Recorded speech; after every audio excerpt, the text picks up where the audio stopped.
Ladies and gentlemen, it's time for some playoff bocce. For the third time this season, the Fulton Market Butchers and the Bucktown Billy Goats will meet on the courts here at the Chicago Bocce Club. So far, the Billy Goats own the season series, 2 matches to 0, including a Week 6 sweep. But tonight, both teams have a chance to advance to the inaugural championship match. With me tonight in the booth, the lovely Jessie Morris. Hello. Love this green cardigan. I'm Mike Chaldone. John Drawn on the 1s and 2s. You're watching the Bocce Broadcast Network. Let's take a look at our semifinal match preview. Like I said, the Billy Goats own the season series here, 4-1. First one was close. This was actually, so this is the third time that these two teams will meet this season. Jesse, I'm warming up my. You didn't do your vocal exercises, huh? No. The first one was very close. It's a 3-game series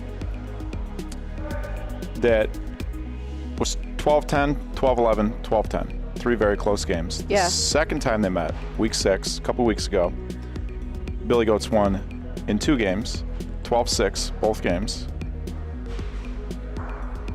And now, the third match. Hard to beat in any sport. It's hard to beat the same team 3 times.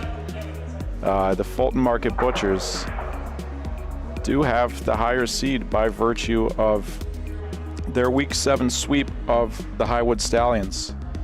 For those who remember, the Bucktown Billy Goats had a chance in that final week of the regular season to clinch the South Division title and to take that 2 seed that the Fulton Market Butchers ended up taking. But the Billy Goats got swept by the Beverly Jacks, who temporarily took over first place in the South. And then 1 match later, the Fulton Market Butchers here swept the Highwood Stallions and clinched the South Division and the 2 seed. This will be their first playoff series. Bucktown Billy Goats are coming in after defeating the Park Ridge Penguins, the 3 seed, on Saturday. 12-8, 12-5 in a sweep in which they shot 23 for 28 as a team. It's 82%.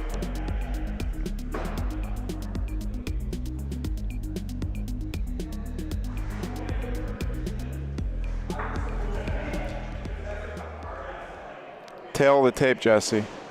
What'd you say? I said tail of the tape. It's a boxing term. Sure. This is the sport I do. I got nothing else. What do you got for it? What do you think? So we got Alex versus Vito. We'll go over the starting lineups in a couple minutes here. Yeah. A familiar matchup on both sides of the court. Same starting lineups that we've seen for the last few weeks. Yes.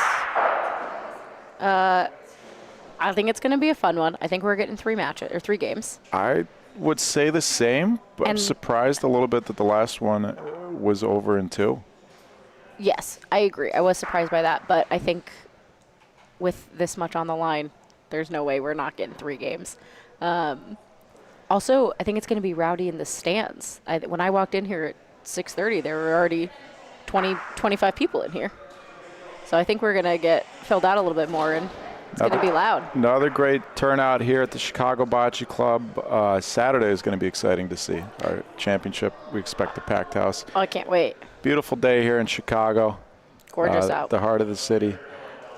Once again, as she's done with so many of our players over the course of this season, Carm Dutton had the pleasure of sitting down with the Fulton Market Butchers player manager, Vito Bonsante, and chatting with him about his experience as a player manager in the CBL so far this season. Let's send it upstairs to Carm. Congratulations to winning the South Division. Thank you. It was a fun experience and a little bit of a nail biter at the end there. So I'm glad we got it done. Yeah, definitely a nail biter. I don't know if you guys were watching them playing Highwood. Butchers had a great lead, and then it came down to 11-11. What was going through your head at that point? Well, it was tough because, I made a pretty large mistake there, just an easy layup and just kind of brain farted it, That's it's inexcusable because I put us in a pretty bad position, and I don't want to do that. I want to put us in the best position to win as a leader, and it just kind of, I feel like that just happening, made the pressure more, and it was unnecessary, and it should have been over, and should have just been a lot easier than it was, and that's okay, because that's Bocce. That's how it is. Your team has been through a lot with the departure of Maurizio. I feel like you guys have really come together and really have just stepped up. What are your thoughts on that? So that's a conscious play. Yeah. I'm not saying it's just on my part, but once that happened, we moved kind of in a different direction as far as how the team is going to work. Right. I stressed a lot of removal of pressure and a lot of having fun and just concentrate on playing the game that we know and do it smart and make the decisions that give us the best percentages for the best outcomes. That was pretty much it. And if you watched that game when we came out and won that game, it was a noticeable difference. Even when we lost the first game, they even mentioned it on the stream. They said that team's over there in that corner smiling and laughing, and that's really what it is. It's a constant stay of being in a good space. Yeah. Anytime you allow a team to put you down or bring you down or get your stuff off track, you're giving them an opportunity. So when someone beats you and you turn around and smile, it doesn't give them what they want. Yeah. So that's kind of how we ran with it afterwards. Just no pressure, just go out there and play, do what you can do. Speaking of that, what do you think it's going to take to just really beat the Billy Goats? Well, I would say the last time that we played, I wasn't upset with the way that I played. Alex just hit his shots. He played a lot better. I don't know that there's much that I really want to change. I feel like I've gotten a lot more comfortable pointing after some time, and shooting-wise, I'm feeling much, much better. So strategy-wise, I don't see much as far as that. If you point as well as I did in that game and someone just shoots better, there's not much you can do about that.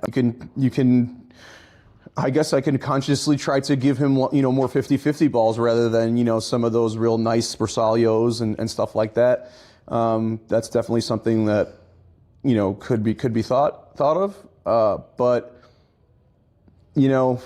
this game, every game is totally different, and that game could have easily been me pointing amazing and other people missing and us winning. So there's so many everything variables. is totally different variables, stuff like that. I can't wait to see you guys play the Billy Goats. You guys are gonna do awesome. I feel like this is a matchup that the league has been wanting to see. Well, Log Cabin versus old commish versus new commish. I was talking about that with Andy yesterday. Yeah, our first game of the season was a very, very, very high energy one. It was, I feel like a lot of our games have been very watchable and very competitive, win or lose, either way. I feel like at the end of the day, though, we're all bocce addicts, so we're just going to get up and do it again anyway. Of course, yeah. We'll always get back up and do it again. I don't think it's going to matter what happens. It's just there's always another game, another tournament, another day. You just got to keep moving forward, A look at our starters for tonight's match. Thank you, Carm. Thank you, Vito. For the Fulton Market Butchers and the Billy Goats, same lineups that we've seen the last couple of weeks. Number 22 for the Fulton Market Butchers, starting at doubles shooter, Patrick Gersmeyer. Coming in shooting 41 for 62 on the season, 66% is good enough for 11th in the league. In 12 games, his +7 point differential is 8th in the league. He comes into the match with a 2-hit streak. Joining him on the double side of the court, Lauren McDermott, pointing 94 for 141, 67%. It's good enough for 4th in the league in 15 games. McD has a +1 point differential, and Representing the Butchers on the single side of the court, Vito Buonsante, number 13, rolling 66 for 119, 56%, and shooting 53 for 76.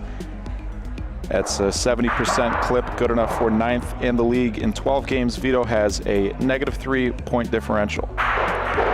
And your 6th seed Bucktown Billy Goats on the single side of the court, lining up against Mr. Buonsante, Alex Guerra, number 5, rolling 123 for 205 on the season at 60% and shooting 52 for 72. It's 72%, good enough for 6th in the CBL.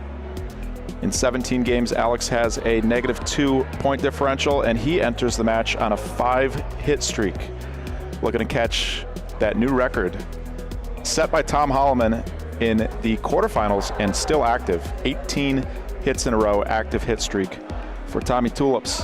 On the double side of the court for the Bucktown Billy Goats, leading off Billy Strippick, pointing 75 for 122, 75 for 122 on the season, 62%, and shooting 19 for 27. 70% shooter, Mr. Strippick, but starting as the pointer in the last few weeks.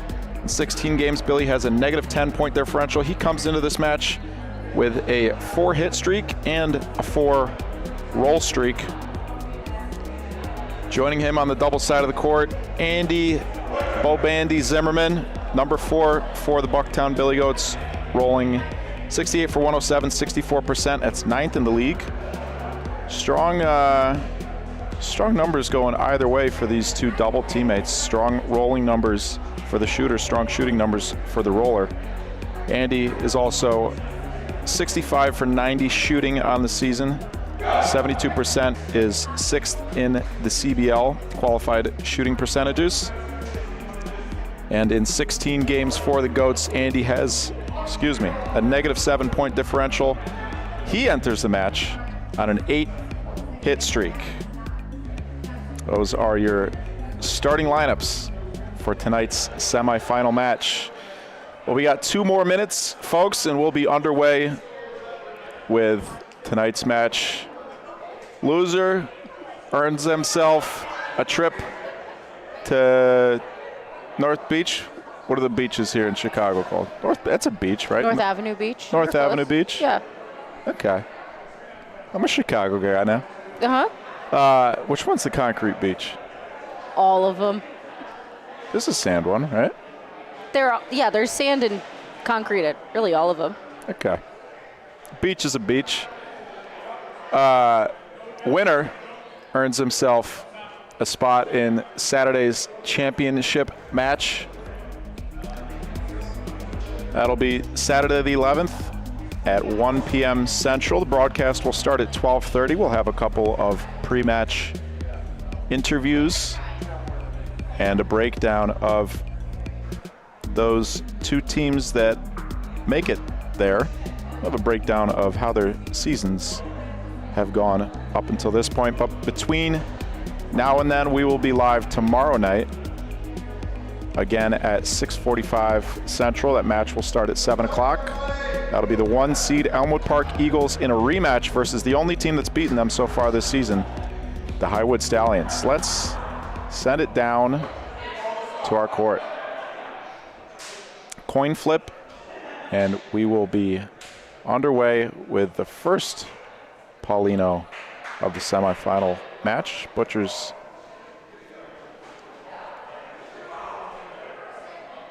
wearing their dark jerseys tonight. Thank you, everybody, for tuning in as we creep up past 100 devices to start the broadcast here. We appreciate it. Please click that thumbs up button for us. Hit the subscribe button if you're not subscribed. Got the usual suspects in here. Jen Hardy, Dave Crone. What's up, Scott? Watching his team from Ohio. Shout out to everybody watching from Ohio. Chris and Kathy, the Shimoleskis, thanks for tuning in. Alex Guerra starts it off on a good note. Vito Buonsante. It's a clean.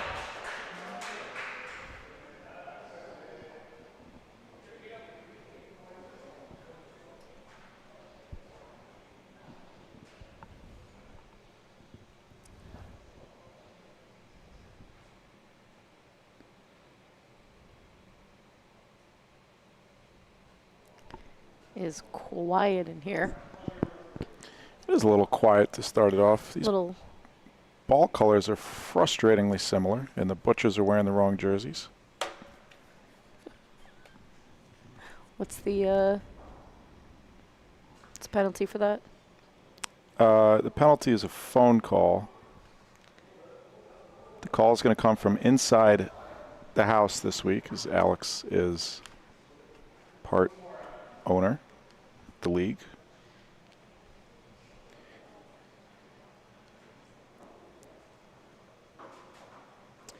I'm going to make an executive decision and force them to switch balls between games.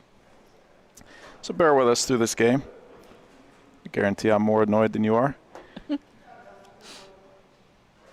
Vito's going to have 2 balls back to start it off.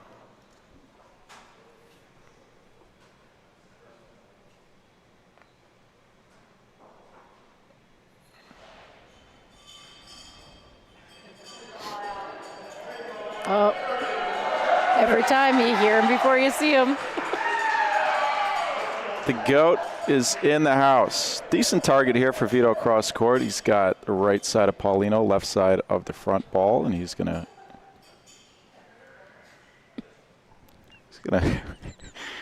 wait for the GOAT. Wide left. 1 ball remaining. Vito wants the point ball. Paulino could work out.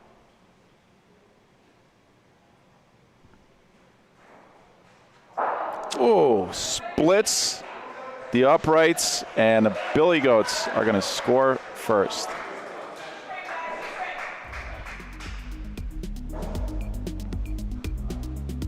We had the pleasure of talking to Lauren McDermott before this match started, starting at pointing for the Butchers. She said the support has meant everything for her as they stick with her at starting pointer through this up and down season. She's been a rock for them. Butchers have tried different player combinations, she said, all season, which was always their plan, and she is extremely proud to be on the double side on a team with a very deep bench of talent. Very deep bench indeed for the Butchers.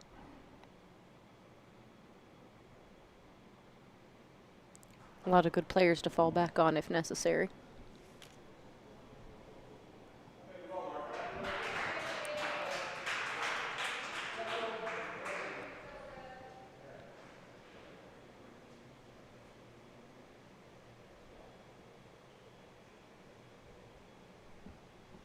Billy Strippick coming in with the point.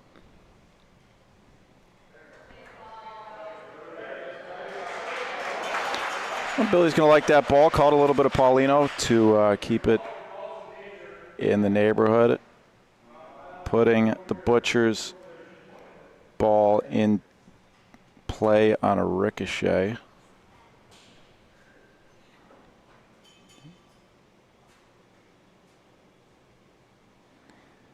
Patrick Gersmeyer splits him again. Second time the Butchers have done that. Beginning of this match. Ball advantage back to the Billy Goats.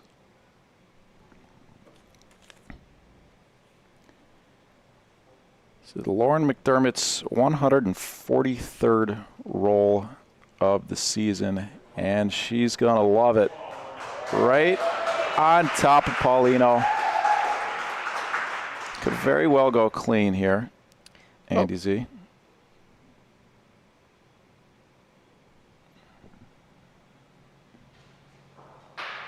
Paulino to the back. Butcher's going to be forced to use their last ball. They got a ton of room to point in. McD probably wants this one right about the opposite pointing line. I think it's Patrick. No? Yes, correct. That was Patrick, and that ball is, fortunately for the Butchers, touches Paulino. That was long gone. That was a bit of a rocket. That was 10 feet long.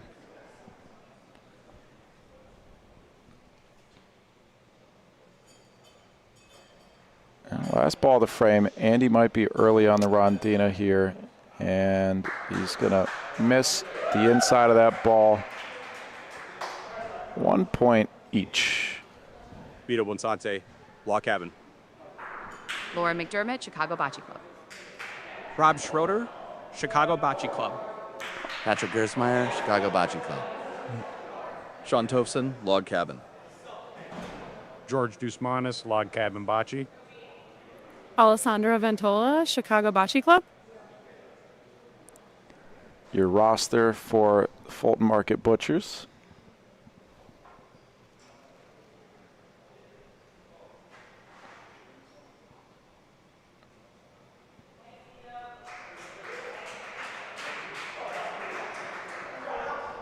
Good speed for Bonsante. It's about 18 inches. This is a ball that's going to be tough to beat 2 or 3 times, but very beatable once. This has got a trail towards center court, and it's a touch long, it looks like. Our officials on the court, Beth Calloway and Billy Dunlap. Ball number 2 for the Goats. Jimmy P, what's up? Hey, Dad. Hi, Lou. We'll see you in a couple days. That's right. They're coming in. 3-ball waster, this frame for Vito. It's one of these tricky balls that is just out on an island. It's very beatable. Like I said, it beatable once as Alex beats it once there. Really tough to beat that ball 3 times.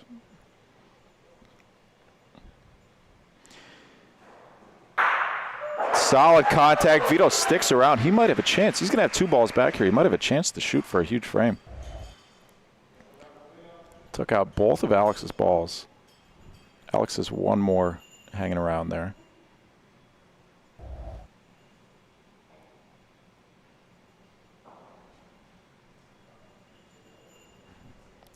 Last ball of the frame for the Billy Goats.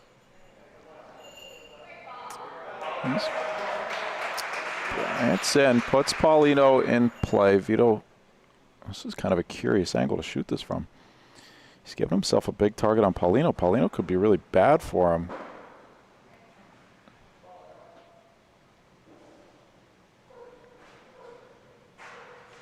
I expect Vito to take another step to his right and just shoot the ball straight up.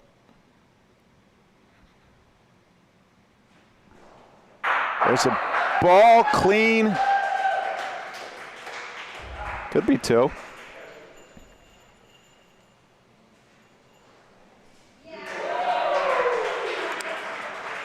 Two times for the Fulton Market Butchers. Sensing a little Alex Guerra, Chicago Bocce Club. Dustin Holsinger, Chicago Bocce Club. Andy Zimmerman, Chicago Bocce Club. Emma Parola, Chicago Bocce Club. Keith Young, Chicago Bocce Club. Mario Dotto, Elmwood Park. Milan Tomic, Chicago Bocce Club. Billy Strippick, Chicago Bocce Club. Your full Bucktown Billy Goat roster.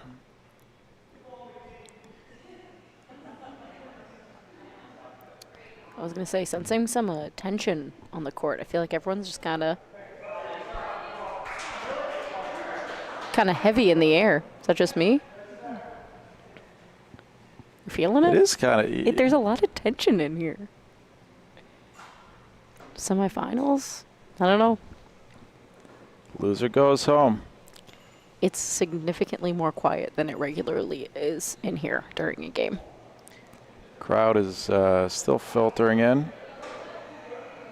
Got a great live audience here at the CBC. The ball's just enough for Mr. Strippick.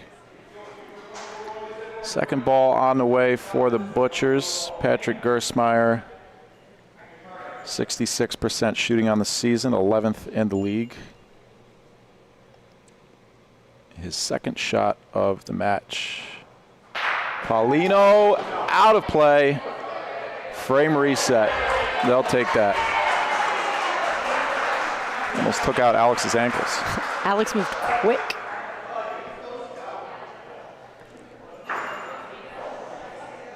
Yeah, I wouldn't be standing in the line of the Paulino.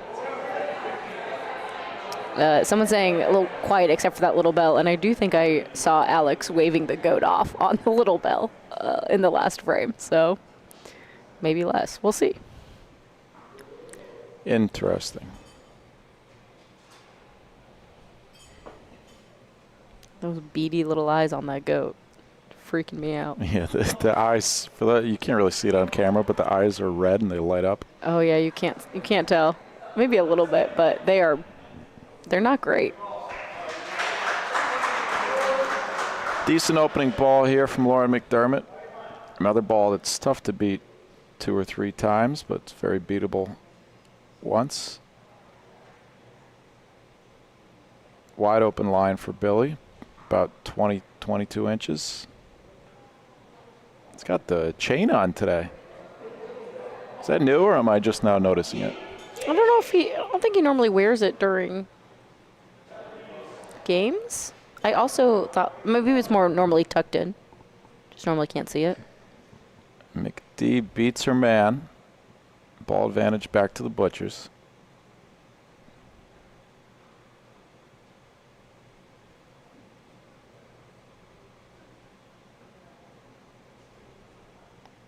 This ball could touch for 2. Solid contact is nice here for the Goats. Decent sized target for Gersmeyer. Just enough room to go between, and their ball's in play on a ricochet. I would imagine he's going to want to go straight ball here. If he clips the right side of their ball, probably takes out their own. They could be in rough shape.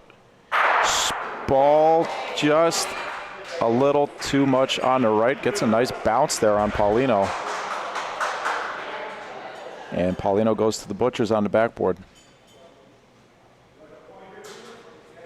That's actually a great break for the Butchers. Both those balls back there belong to them.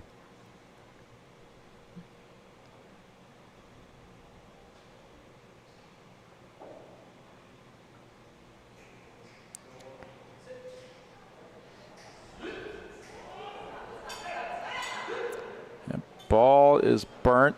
Last ball on the way for the Goats. 2 balls back for the Butchers. 1 each for Lauren and Patrick.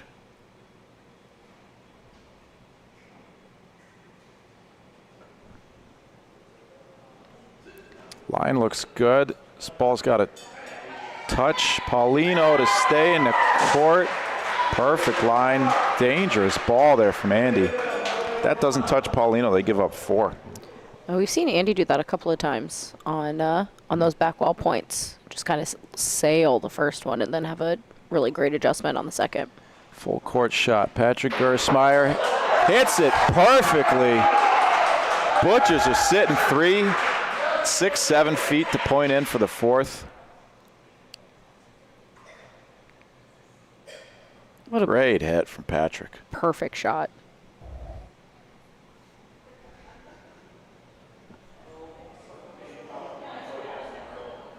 McDee's going to love this ball. A lot to touch back there. Can't be short. 4 points for the Fulton Market Butchers. Thank you to Goat Coats for sponsoring the Butchers. Custom reversible jackets made from sports jerseys. Each coat is one of a kind, designed to showcase your favorite players, teams, and personal style. Check them out and see how your favorite jersey can become your new favorite jacket. GoatCoats.com. Thank you, Goat Coats. Vito Buonsante, affectionately known as Toe.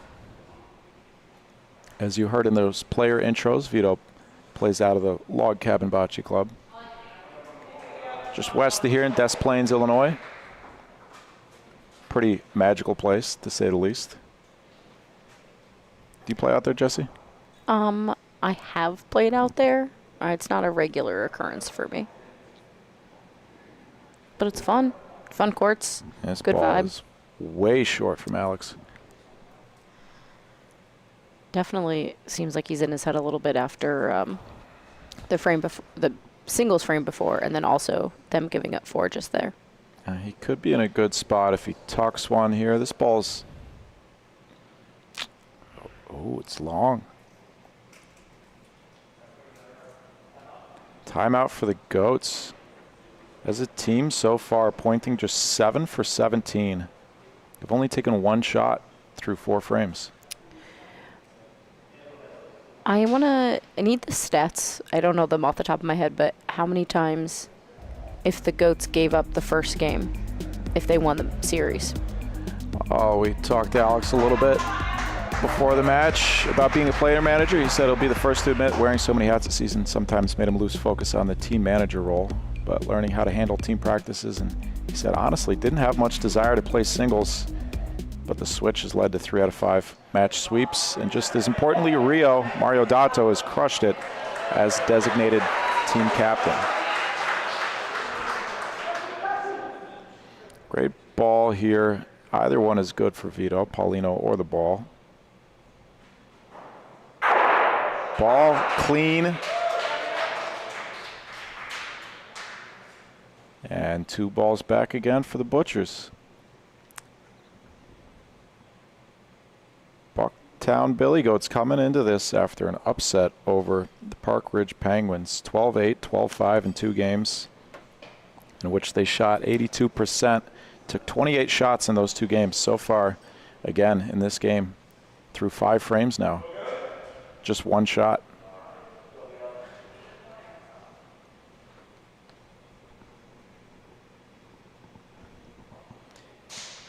Ball number 3 for the Butchers. Beautiful day here in Chicago, Illinois. Mid-60s and sunny. I was sitting out on the picnic tables earlier working, Jesse. Went for a nice long walk earlier. It's nice out there. Vito looking to put up another crooked number. We appreciate you folks tuning in, as this ball is nowhere near. We appreciate you folks tuning in on this Wednesday evening. Little bonus bocce. We're live 3 days this week from the Chicago Bocce Club. We'll be live again tomorrow at 6:45 Central and then 12:30 Central on Saturday for our inaugural championship. Thank you to Cranium AI for sponsoring the Fulton Market Butchers, securing the AI revolution with a purpose-built platform for AI governance and security, cranium.ai.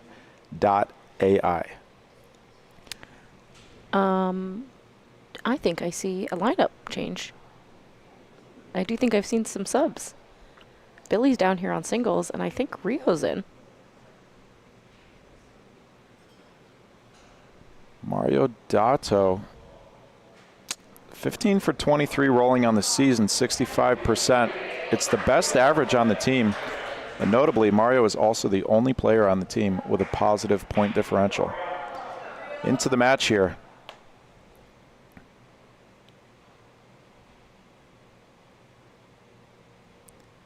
Quick pull there for Alex Guerra. Plays just 3 frames against Vito. Happened fast. It's also a hard time for Rio to come into the game down 9-1. This is potentially the game-winning frame. To come in there, that's a lot of pressure, especially when he hasn't played in since what, week 3? Only 23 rolls on the season. Here's number 25.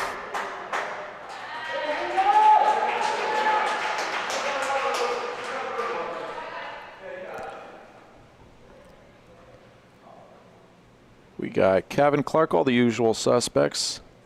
Say hi, folks. Let us know where you're tuning in from. Always love to see where everybody's watching from. France in the chat. Pete Williamson. Mark's watching from about 20 feet away from us. Scott Altpeter. How you doing, Scott? Mike Magus. This ball's going to be close.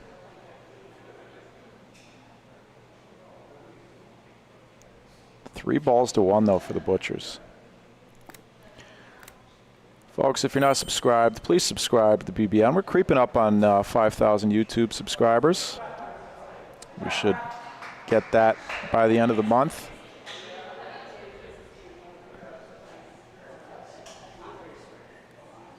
About 3.5 years into our BBN journey here, and a lot has changed in those years. Butcher's struggling to find, both teams kind of struggling to find this spot on the court.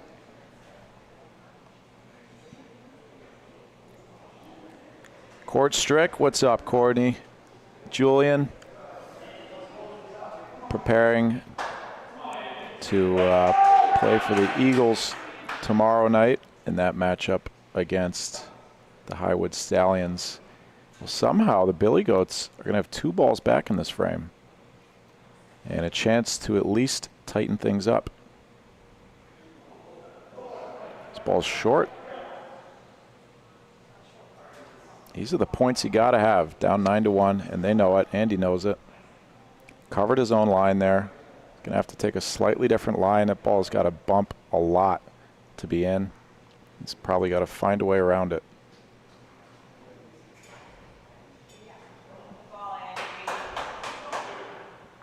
That does it sneak in. It looks like that's going to be good enough for 2. 9-3 ball game. And Billy Strippick onto the single side for your Bucktown Billy Goats, brought to you in part by Billy Goat Tavern. It all began in 1934 when Billy Goat Cyanus founded his tavern. It immediately became a favorite home of Chicago journalists who helped the legend continue to grow. From the infamous curse on the Cubs, the classic SNL skit, Cheeseburger, Cheeseburger, Cheeseburger, the tradition lives on. Butt in anytime and catch CBL matches live at the Billy Goat Tavern all season long. 8 locations throughout the city and the suburbs. BillyGoatTavern.com. Shout out to everybody watching at the Billy Goat Tavern. Famous cheeseburgers there. You must have had some Billy Goat Tavern cheeseburgers in your time here in Chicago. Not one, Mikey. Okay. So sorry. All right. Do you want to go after the broadcast? Yes. Great. Can't wait. First ball to frame for Vito. Does he sneak around the wall side? Looks like he will. A little Rondina assist. Decent point back there. Billy's going to try and use a similar line as his first ball. If he touches it, it's probably only got to go about 4 inches or so.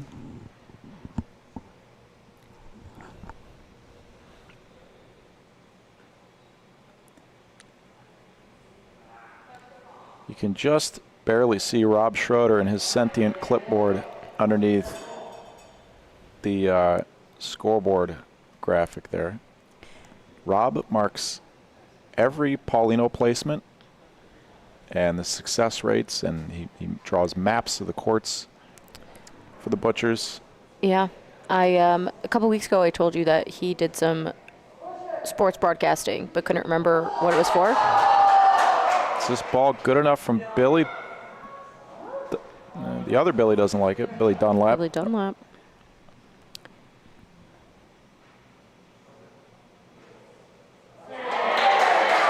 Just good enough, but about 2 feet looks like for Vito. Good timeout here for the Butchers. Turns out it was I was right, minor league baseball reporting, broadcasting, something. Here's another look at the conversation we had with Lauren McDermott. How meaningful is it, we asked her, to get your team to this inaugural championship? She said, when Vito and I met with Andy Bonillo, owner of the Butchers, back in October, we talked about Vito's vision for this team as Vito lines up to shoot a ball here. Shooting the Paulino, aggressive call up 9-3. I love it. Why not? Does he take another shot at it? Looks like he will. Putting the Goats' balls in play. Oh, a little combo off his own ball. Sitting 2 in the back, 1 ball left for the Goats. Vito could have a chance to shoot for a couple points, maybe for the game. Well, McD, the rest of that quote was just her expressing her optimism and motivation to show how far this team has come since the beginning of the season and show what they've been able to overcome, whether or not they make it to Saturday's championship Vito, I would imagine, takes a shot on this. He's almost got a double target, it looks like. Either one could be good. Vito Buonsante splits the uprights again. That's why I said he's almost got a double target, but he didn't quite. Almost a perfect shot there. If he clips the left side of that, it's game for the Butchers. But all of a sudden, 9-4. It's not over yet. Mario Dato leading off for the Bucktown Billy Goats, brought to you in part by Chaos Brew Club. Sponsor of your Bucktown Billy Goats and the ones providing all the craft draft beer out here. Everything you're drinking today at the club here is brewed and donated by their members. They're a Chicago nonprofit teaching people how to brew in a real maker brewery space. Learn more at chaosbrewclub.org. Thank you, Chaos, for keeping the beer flowing. Mario Dato right up front, forcing a shot here out of Patrick Gersmeyer. 2 for 3 so far this match. Clips it. Billy Goats stick around. Ball advantage back to the Goats.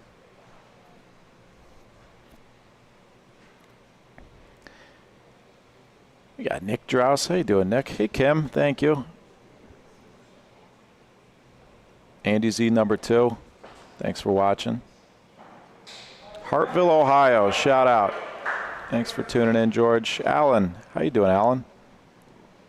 Callie in the chat. Yes, I will be in KC. Will I see you there?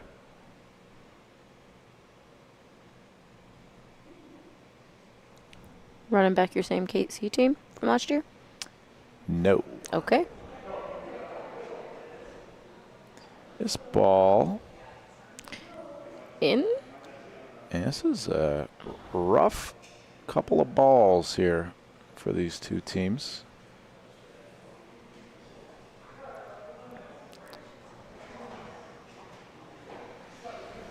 But good news for the Billy Goats. Billy Strippick scores in his first frame on the doubles side after falling down on the singles side, rather. Thank you, John. After falling down 3-1.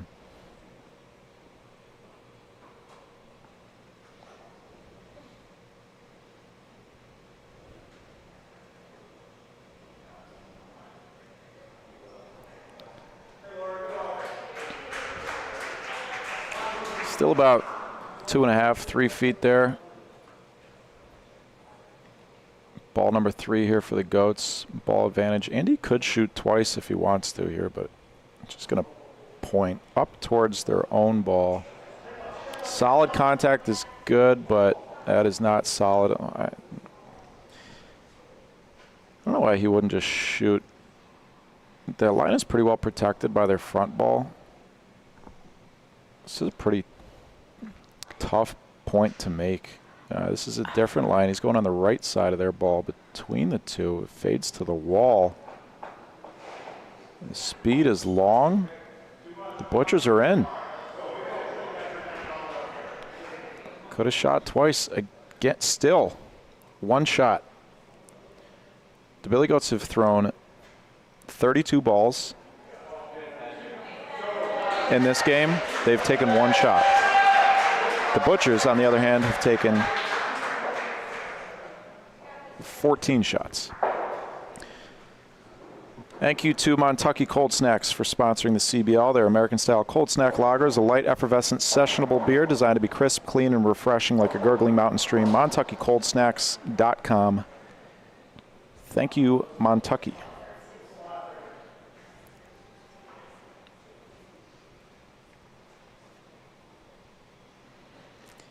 Well, one more point for the Butchers, and they will be one game away from advancing to the Season 1 championship.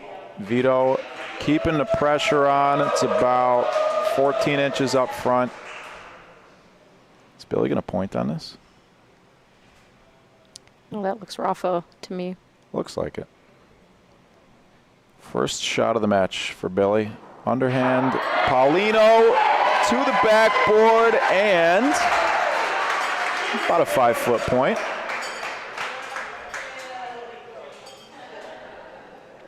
Vito conferring with Rob Schroeder on the decision here.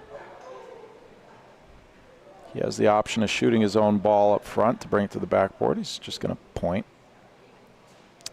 I think in just about any other court, that's not even a question. You're shooting that ball up every time, but these, it's just, there's less travel. The balls are traveling less on those calls.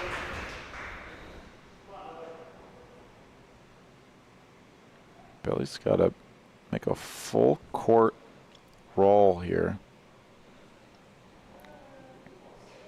5 for 8 pointing so far this match. This ball looks good to me, Jesse. Just, ooh, did it stop in time? Yeah, it did. That ball's in play. Didn't touch the backboard. There's, if you go look over there on the back wall, there's a heavy pileup of the court material back there. So if you're rolling in there, you'll catch it before hitting the back wall if you're at the right speed. Laura, safe travels. There might be a Bucktown Billy Goat location at O'Hare. I know there's one at Midway. Billy Goat Tavern location. I don't know. Oh, it's close.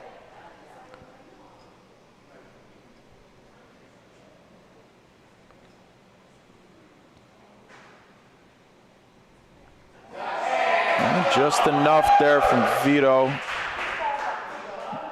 Ball advantage, though, still for Billy.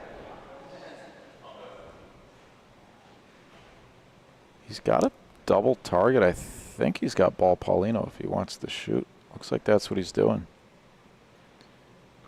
Left side of the point ball would be great here for Billy. Right side of Paulino could work, too. Left side of the point ball, little combination. Sticks around for the point, though. Just one there for the Goats. But Vito forced to use his last ball. Probably just rolls this ball. He could take a shot. His ball up front isn't a terrible defensive ball. It's not the easiest ball to beat.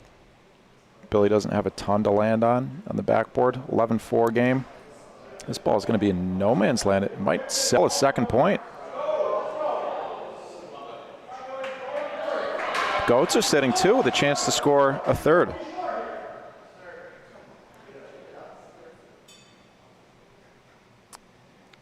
Vito's walking that one off over here on court two.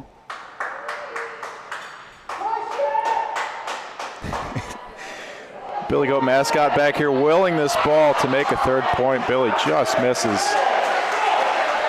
Staying in play by clipping his own ball. 11-6. Billy Goat's mostly just looking for a little bit of momentum going into game two here. There'll be a 7-minute break between games, and then we will be right back. 2 more broadcasts coming up after today. Season 1 of the CBL will be live tomorrow at 6:45 Central Time. And then Saturday's championship broadcast will start at 12:30 Central Time. That'll be a best-of-5 series.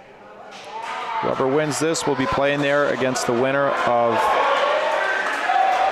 the Elmwood Park Eagles and the Highwood Stallions. Eagles haven't lost since week 1 when they lost to the Stallions. Patrick Gersmeyer, double target. Cleans it. Do the Goats hang around? Ooh, little kiss in the back, and Butchers maintain point.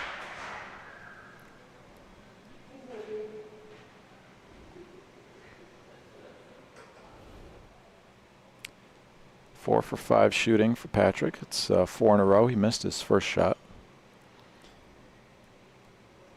Jen Hardy, or is that Justin? My next trip, I will be there in a few weeks. I will be seeing DCAT. Before then, if you want to share what you've been working on with Mr. Catullo. Patrick Gersmeyer going for 5 in a row here. Paulino, that's a hit. A little unfortunate ricochet off the wall. That was real interesting. Hits the ball, hits the wall, hits the ball. Deeply unfortunate bing bong ding dong there. Is that the technical term? A bing bong ding dong? Yeah. You never heard that before? I like it. Thank you. 2 balls. Hey, don't look now, Jesse. 2 balls back here for the Billy Goats. 11-6. They need to score another 6 in a row. I mean, what a call to bring Rio into the game.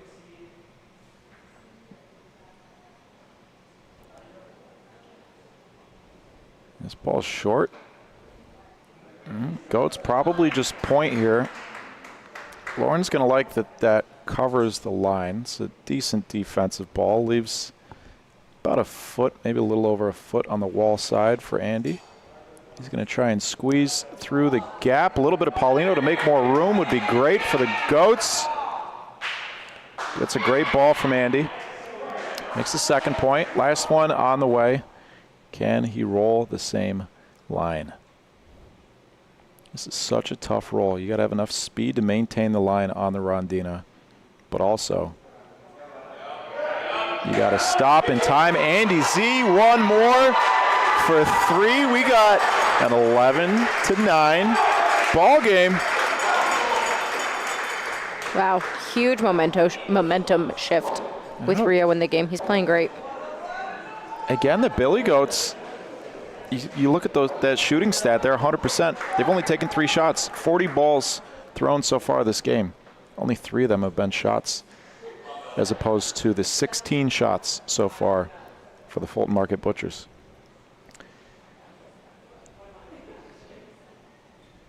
Doesn't necessarily, the numbers are just numbers. There's a lot to be interpreted there. Yes. But that is an interesting stat, that ratio there. Billy Stripik not letting off the gas.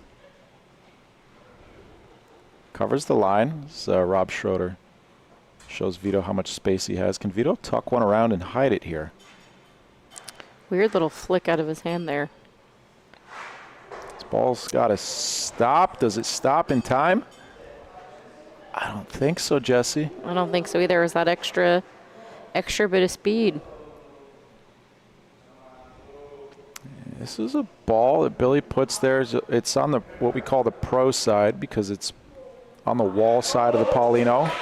It blocks that wall side line, which is the easier line. It doesn't entirely block it, but it just puts an obstacle in the way.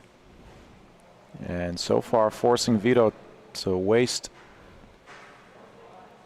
one ball. This ball is going to be really nicely hidden behind the front one. Billy might shoot this off the wall. Might be a little soft Rondina shot here. Also, he's probably got eyes on that Paulino.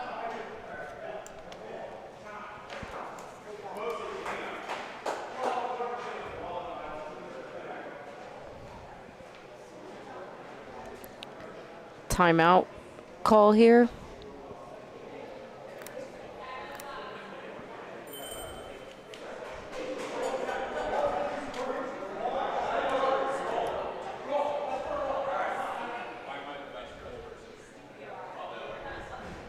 Decision for Billy to shoot. That's game point sitting there.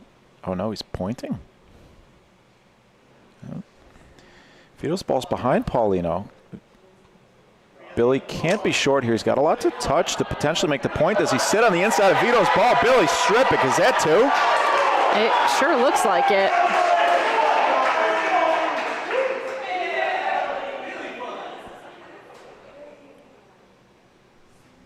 Vito's got ball. Paulino here, probably favoring Paulino. Clips the front one.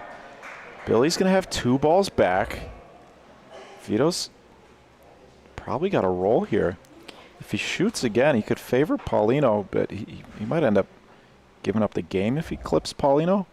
If he takes the ball away, he at least takes 1 point away. Vito wants this ball to be in front or to be between. Oh, this ball's way up front. He's gonna like that it covers the wall side line a little bit, but There- Vito's clearly not happy with that ball. Yeah, there's plenty of room to come cross court on this. Jesse, Billy Stripik has a chance to win this game. They were down 11-4. Is this ball have enough? Is that in? Oh, that looks in.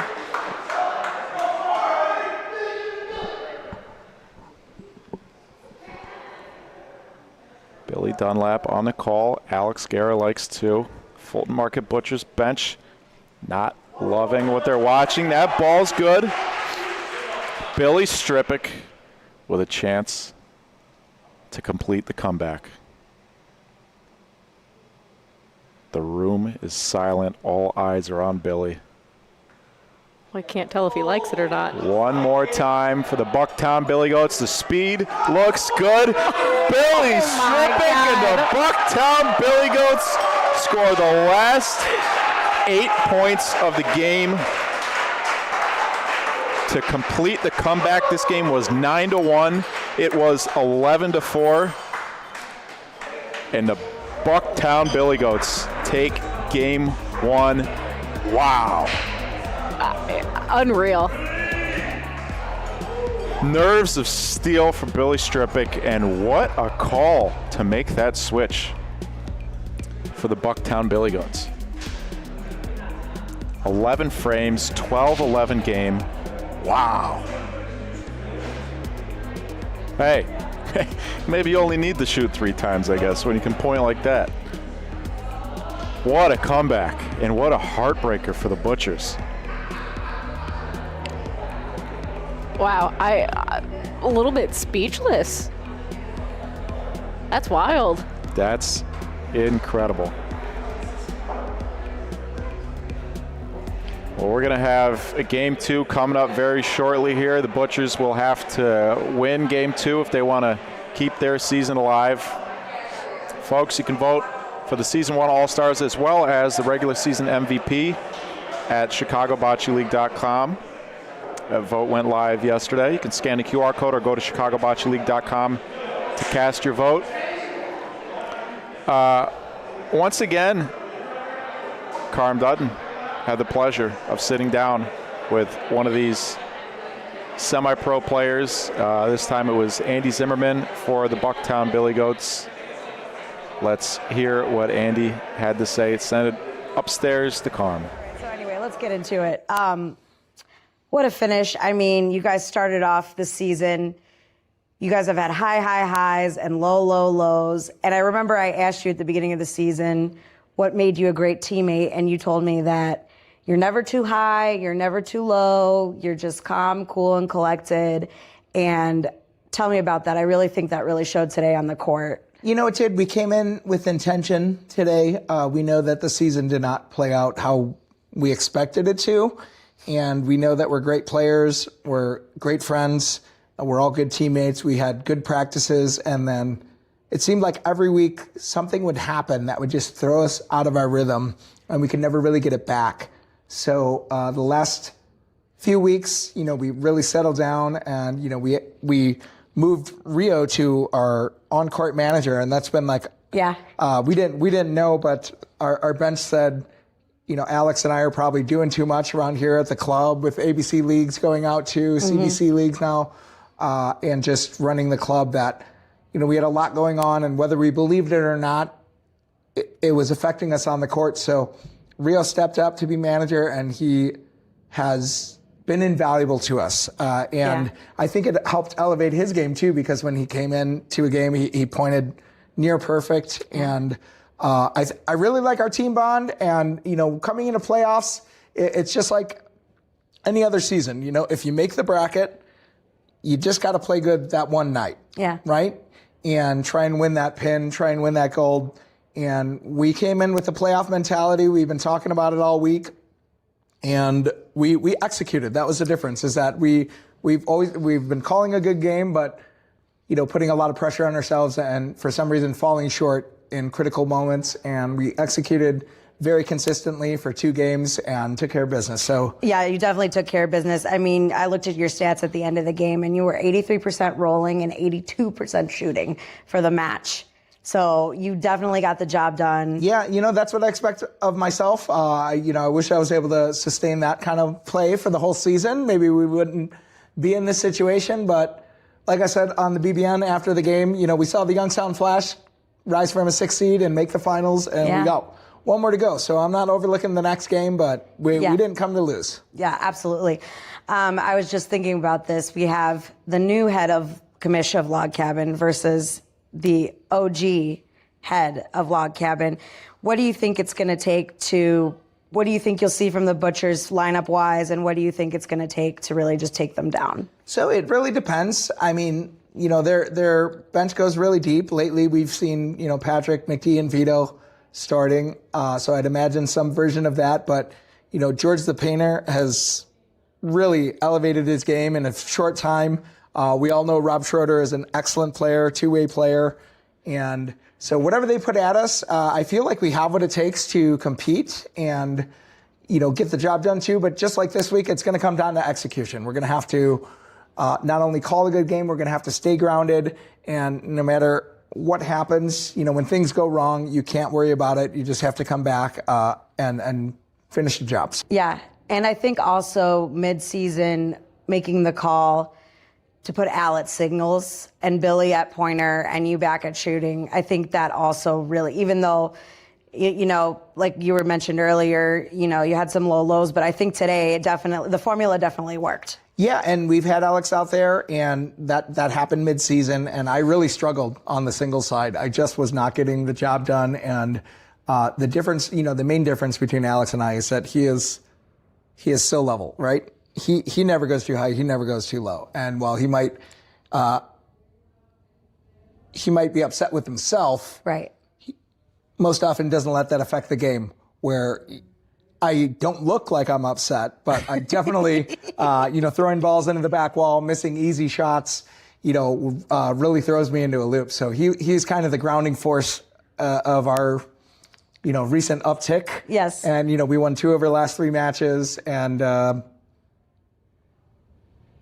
including this playoff win. And I think that Billy and I, when we have, one job to do, we can focus on that, and we can give Alex the heavy load and do both jobs and play the toughest player on the opposing team. I love it. All right, Andy, thank you so much. High five.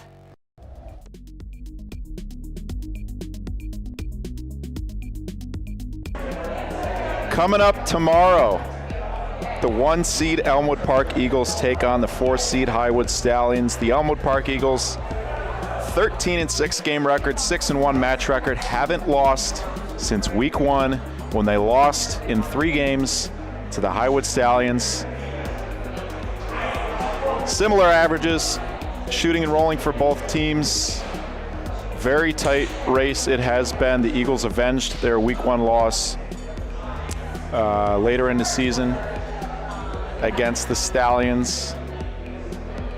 This was a matchup that was predicted by many to be preseason, to potentially be a championship matchup. And we're going to get to see it tomorrow with both teams' seasons on the line. But first, we got to crown a winner here tonight. Let's send it back down to our feature court for Game 2 of the match. The Bucktown Billy Goats completing a massive comeback in Game 1. We'll have your scoreboard set for you in just a second here, folks. Billy Goats gracious enough to switch ball patterns for us.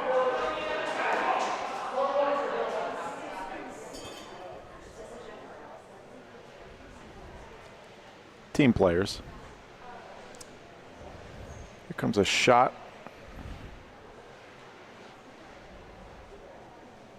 From Billy Strippick. Connects. And the momentum continues for the Goats. Thank you, everybody, so much for tuning in. What a great comeback we just witnessed in Game 1. For those who didn't watch it, that's definitely one that's worth re-watching. I guess if you missed it, it's not a re-watch. Sure. Help me out here, Jesse. I'm so sorry. It's definitely worth pulling that back up on the TV for the folks that missed it. Tell your friends.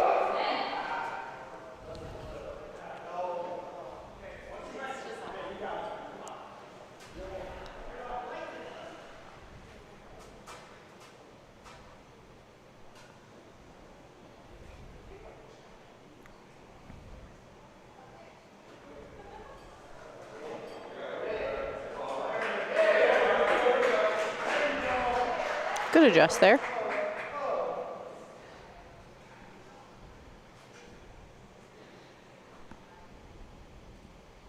Ball advantage still for Vito. Sticks it! Sitting 2. Last ball to frame. It's going to belong to the Butchers. What a start for Vito. Think they had a good team pep talk during that little intermission. Both teams met at opposite ends of the bullpen court. Had a chat with each other. Nice defensive ball here from Billy. He wanted to steal the point there, but he's not going to hate that ball. Can Vito sneak around? Just enough. Vito Buonsante, what a roll. 2-0 Butchers. Great ball there from Vito.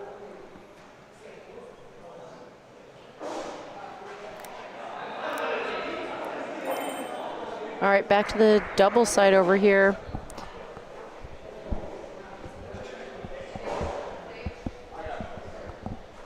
Lauren McDermott.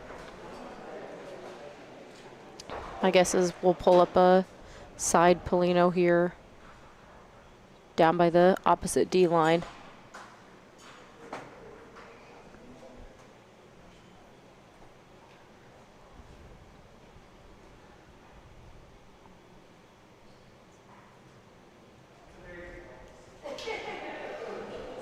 Little comfort spot there. That's a big frame win there in the first frame for the Butchers after giving up 8 points in a row to close out the last game.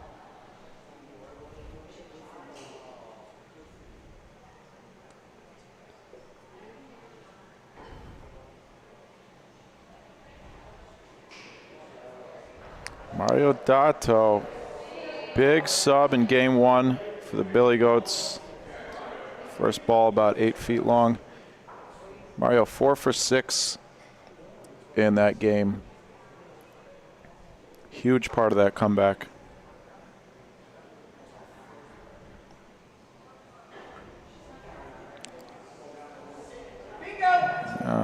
Bit of a correction here, but not enough. This one's going to be long too. Wide open line still for Andy.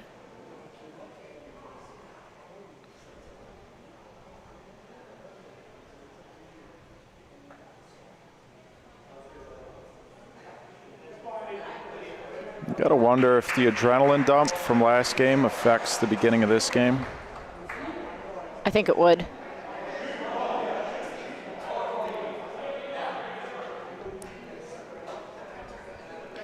Patrick Gersmeyer trying to force the Billy Goats to use their last ball. 5 for 6.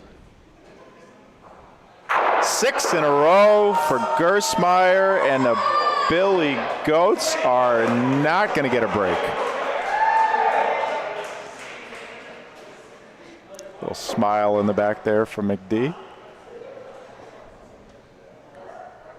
He really hated that at first. Had the hands on the head. The whole 9. Patrick's a pretty expressive player after, I edit a lot of his clips. He sticks a lot of balls, so I edit a lot of Patrick clips. Sure. And often on his misses. You'll see him hands on top of the head. Andy Zimmerman with a huge pressure ball there, beating about a 3-foot point all the way on the backboard. 2 balls left for the Butchers. Patrick's got to hit this on the left side to guarantee a good break. He could move Paulino and create more room. This could be a huge frame for the Butchers. Just misses. 2 to left. And McD, she's going to have to find the right line here. She'll roll one that's probably about 5 feet long. She's only taken 1 shot so far this season. Vito's calling for a shot. Lauren McDermott, 2nd shot of the season. Does she get the bounce? Not quite. No harm, no foul. Just 1 point for the Billy Goats. I liked the call there. She really is a great shooter. She's such a good pointer. You don't see her shoot as much. So why would you use a McD ball to shoot when you could use a McD ball to point? We'll be live again tomorrow for our other semifinal matchup. Elmwood Park Eagles, the 1 seed, taking on the 4 seed Highwood Stallions. Winner of that will play the winner of this in Saturday's championship match.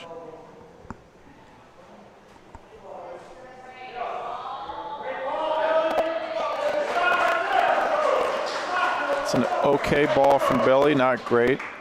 Could be up against it if Vito's able to sneak around on the right side and tuck one.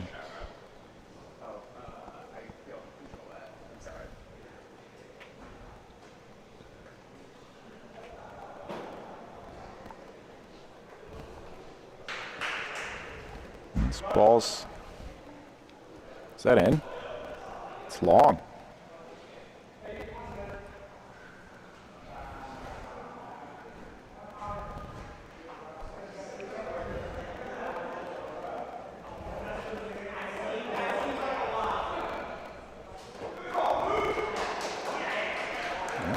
Billy's short ball takes out Vito's first one. Now we're going to shoot? No. Okay. Vito could still be in a good spot here if he's able to tuck one around Billy's front ball. He could hide it, make it tough for Billy to shoot. The speed is similar to the last one. That one's going to be gone too, unless that backboard might have been just enough for Vito to beat the point. No, still long. 3-ball waster. Those balls up in front of Paulino can be tricky. That ball out to the left or behind the Paulino is a much worse ball from Billy. As Vito finds the outside line, Billy will shoot this ball, hope for it to go clean. Billy's got a good Sotomano stick shot. He's just so much more confident in his underhand rough. Expect this one to be underhand. Ooh, a little fortunate bounce. His back ball will come out of play as it popped up and hit the fence. They both hit the fence?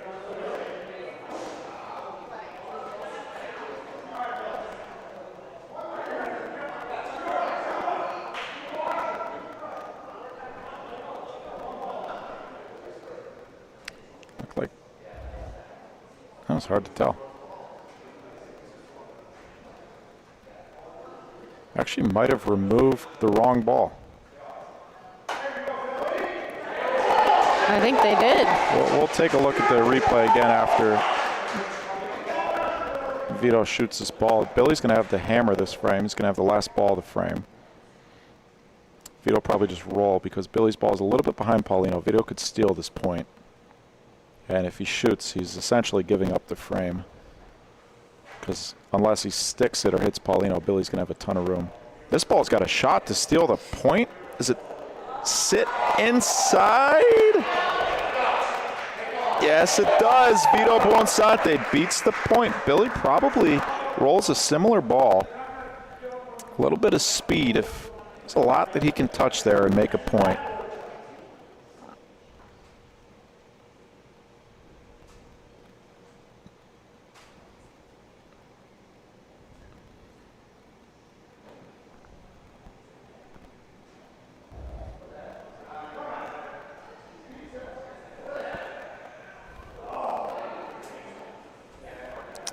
That might be in.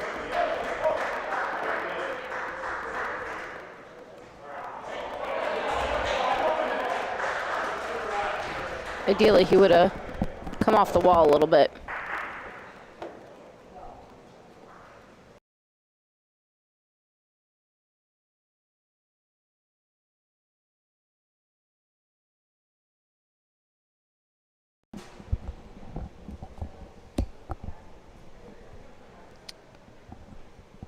Yeah, so actually, Well, the wrong ball was removed from play. no. Mm-hmm.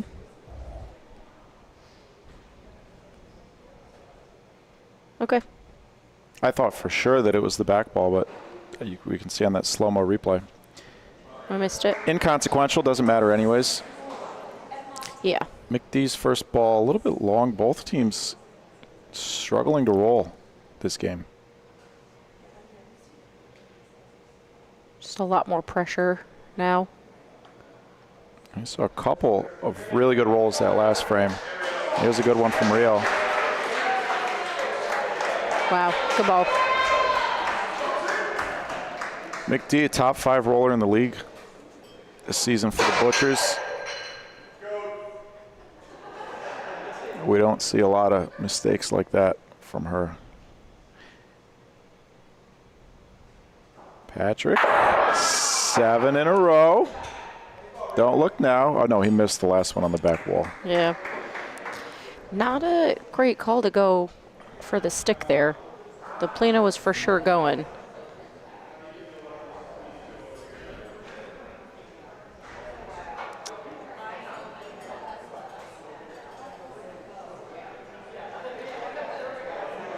I'm not sure what the... Let's take a look at the balls, please, John. So, decision here, I would imagine that the Butchers are looking at this double target on their own 2 balls. They probably don't have a double target straight up. It would probably be off the wall if they were to take it. Looks like he is going to go straight up with the double target. See if he shoots the stick shot again. Interesting. Misses on the wrong side of the ball. He must just be feeling so much more confident about that stick shot because I just don't feel like that was the right call when the ball was on the Polino.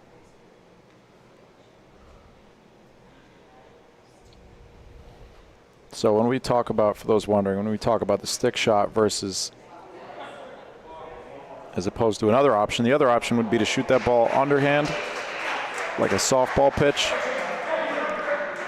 What that does is it gives the ball top spin so that when you hit your target, your ball will also travel down to the backboard. With that first shot, Paulino was going to go most likely. So the backhand stick shot did not work out in their favor. Little Rondina here, wrong side of the ball, but makes some room. Opens up the line. Good hit there for Andy. 2 balls back, well, 3 balls back for the Goats. 2 remain. About 4 feet on the backboard here for Rio.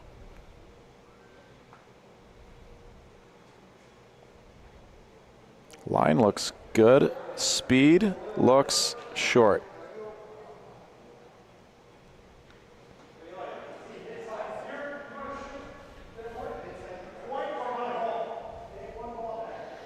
Andy's got a double target here on the left side of Rio's last ball, the right side of the point ball on the back.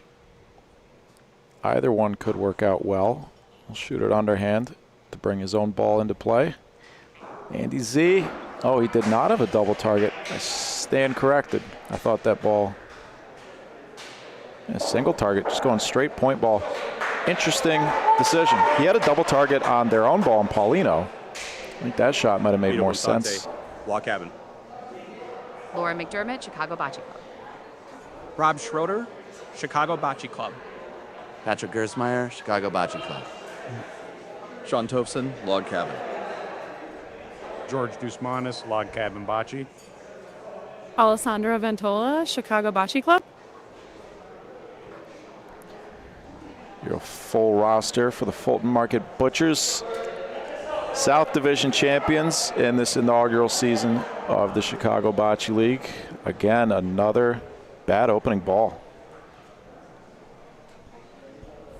You see Vito back there shaking his head, not happy with himself.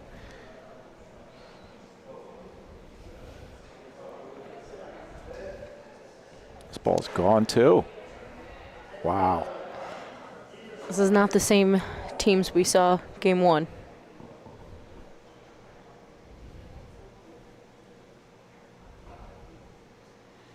Both teams pointing 57% so far in the match. Below average, below the season average for both. It's a decent ball from Billy. Puts Paulino in play for Vito. Vito would love Paulino because his first ball is not competitive. Well, it took out one of Billy's, so I guess it is competitive. But right side of Paulino is wonderful for Vito. Gets the Paulino to the backboard.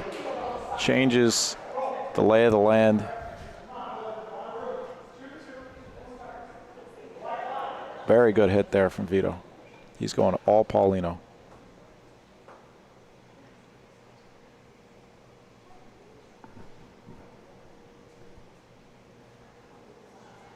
This looks like a really good ball from Billy. Billy Stripic, 75 feet. And a peach. On the right side of Paulino, really hard for Vito to remove that ball from that corner. He'll just shoot the double target and hope for a good break. Paulino to the left could be really good if he splits them. Underhand, little Rondina. Real early on the Rondina there.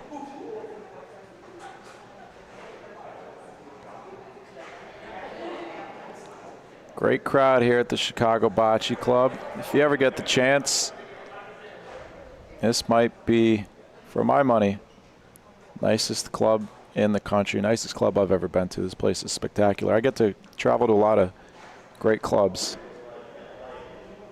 but this one is special here in the heart of the city. If you ever get the chance, come on out. Vito Bonsante, what a ball. If he has the correct line there, which is more over towards the corner, it's the line that he's going for. Just ball didn't quite get far enough to the right. If he has the right line there, he steals that point. Yeah, he just didn't quite cut the line just quite enough.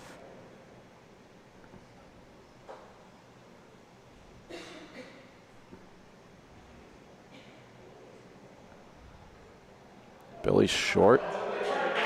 Playing it safe a little bit here.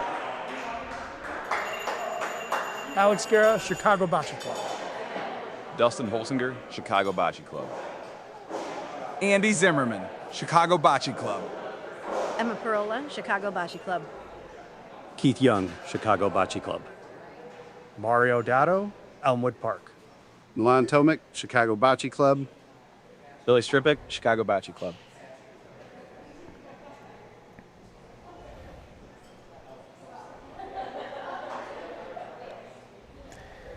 Five for 10 for Mario. Both teams struggling with this opening point. See if Mario can put in a competitive ball.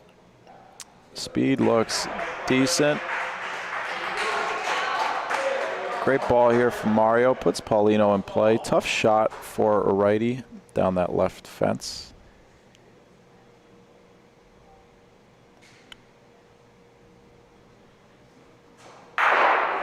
Sticks around a little bit. Forces the Billy Goats to use another ball. Well, we've seen McD take one shot already this game, this match. It was her second shot of the season. Can the Billy Goats force her to take a third? Mario's going to like this ball too. Opens up a little bit more. McD probably points on this. Given the opportunity to point, the Butchers are going to have her point. This is not an easy ball to beat. It's not, but it is a McD bread and butter point. Beautiful ball, Lauren McDermott. on the same side of Paulino as the Billy Goats ball, puts the Billy Goats ball in play on a ricochet. Andy's got a big target here, though, and the Billy Goats own the backboard. Stick shot and a beauty. 2 points sitting there for the Bucktown Billy Goats, and the Butchers are now on defense.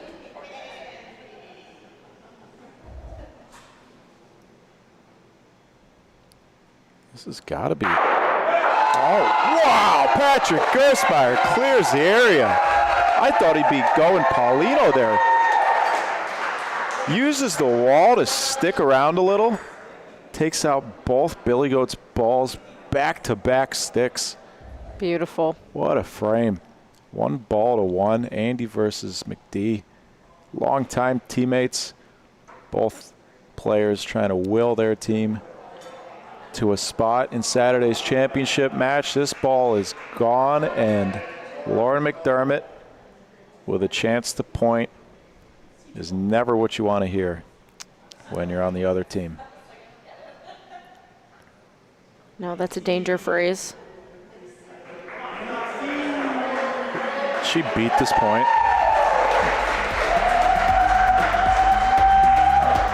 Talked about what it means for her that the Butchers have stuck with her as the lead pointer.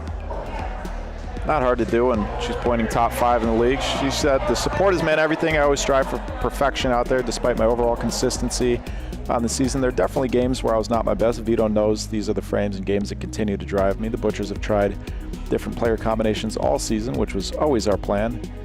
And I'm extremely proud to be on the double side on a team with a very deep bench of talent.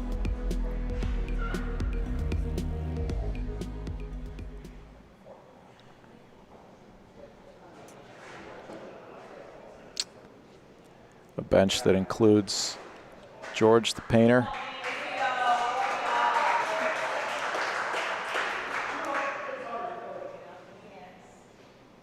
who has the second best pointing percentage on the team behind Lauren. One of the top pointers here in Chicago. Billy Strippick down the wall. Splits the gap. He lined that shot up wrong.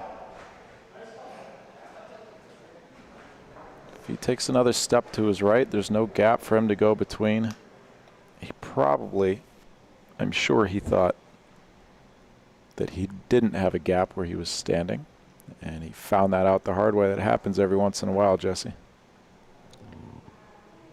Yep, you hate to see it. Hate to see it. We're real quiet over here today. Sorry about that. I was in the chat. I didn't know that there was going to be a singles tournament here. And talk to the chat then. Don't just read it. You were talking. I didn't know that there was going to be a members-only singles tourney in November. Vito Bonsante. Ooh, clips his own ball. Billy's got a chance to shoot a couple for a big frame.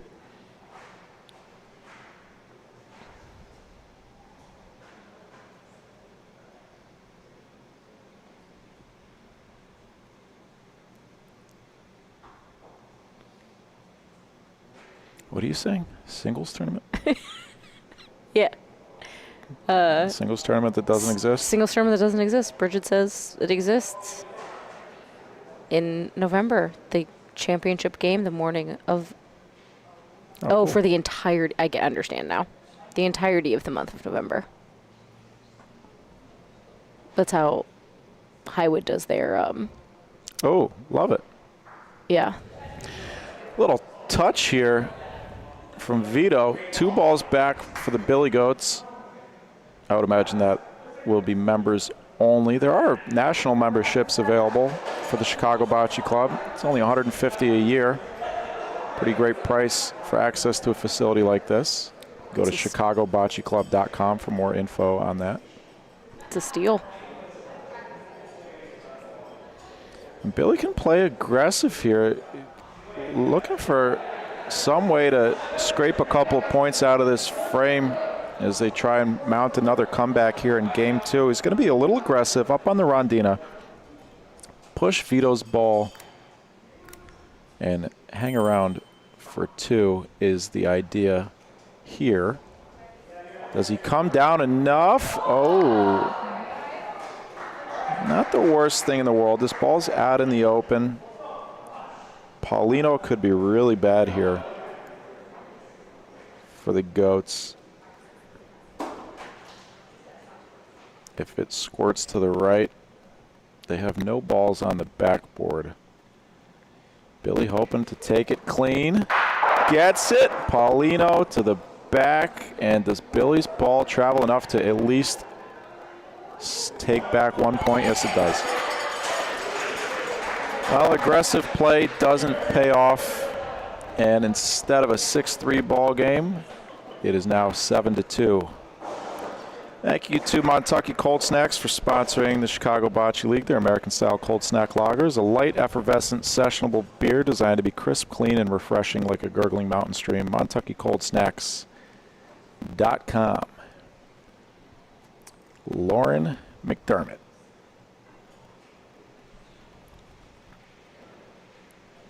Six for 13 on the match. 8 for 15. I should say. A couple of good points last frame and a good opening ball here. She's going to like that ball. Leaves a couple of feet for Mario, but it covers the straight forward line. There's a decent curve from the side where he's throwing, so you should be able to get around that. This is short, way short. You can see that line, though. It was a beautiful line had he had the speed on it. On this spot now, hopefully he knows the adjust, but it'll cut really far across from that angle, so hopefully it...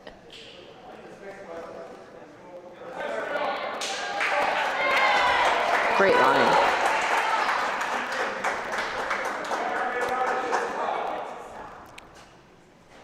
Patrick's got a decent target on this ball. He's got to get around the front one. Not an easy shot. Paulino to the back. That works too. 2 balls to 2. Ball advantage still for the Butchers. Last 2 balls for the Goats are Andy Zimmerman's. He's got a point to the backboard. He's done this before successfully in this match. Can he do it again? Just needs to beat the point with the first one. Rolling for about that opposite pointing line. Beautiful ball. Andy Zimmerman on the left side of Paulino. Makes it harder to remove. Patrick will shoot the double target. Even if he hits this solid, this ball could stay in and still be a good point for Andy.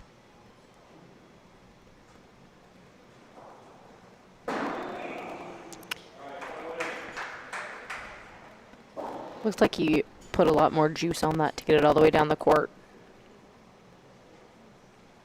Just kind of tweaked a little.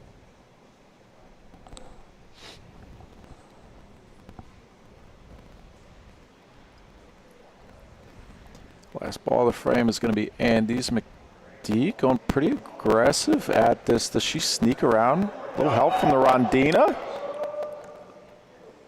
Wow, either way, that's a great ball from McD.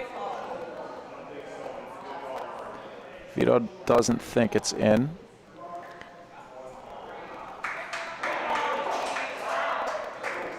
Not sure what the call was.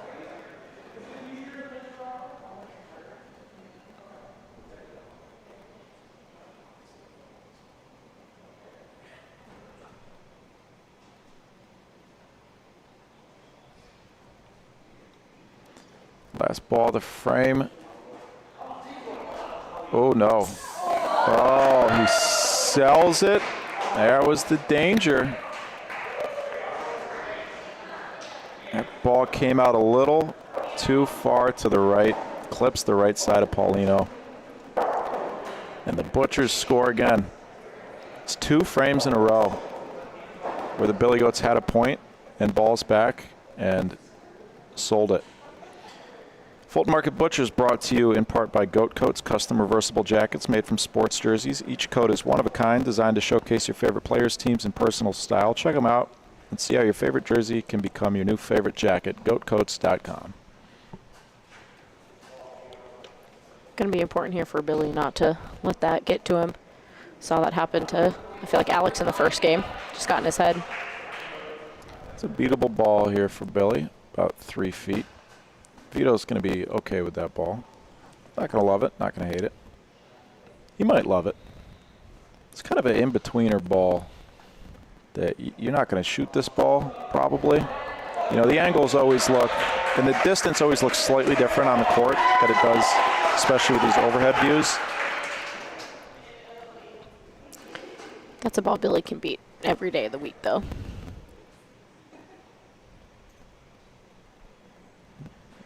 Paulino's fine here for Vito. Ball clean is probably even better. Takes the luck factor out of it. Can Billy beat it twice in a row?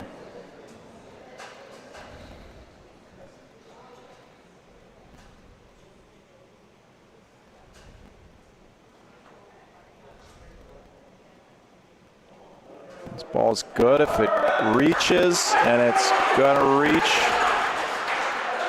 Gives Vito another double target. Vito shooting 8 for 16 so far. On the match, make it 9 for 17. Clips it just enough. Billy's still got ball advantage though.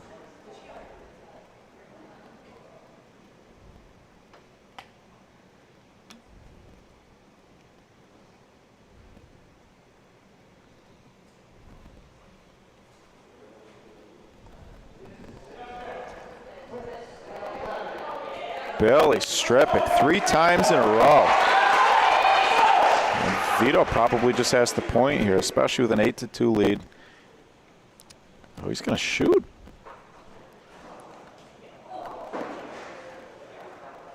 Almost. They're calling for the shot.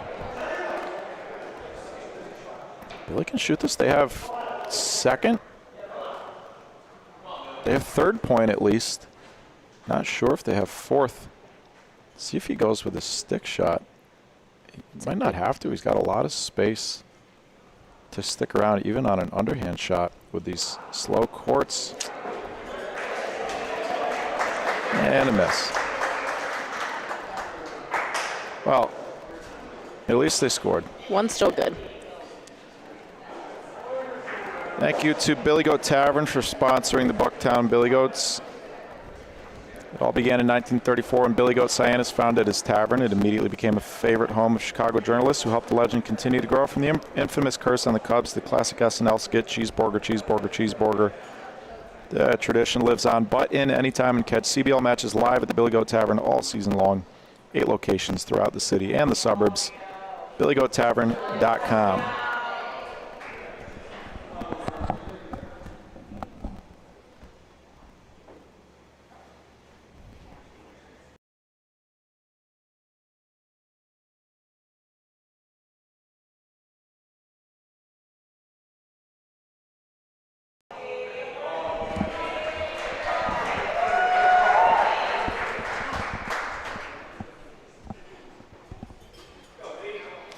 A lot of Paulino in play here for Andy. Looks like he's going to shoot this one underhand.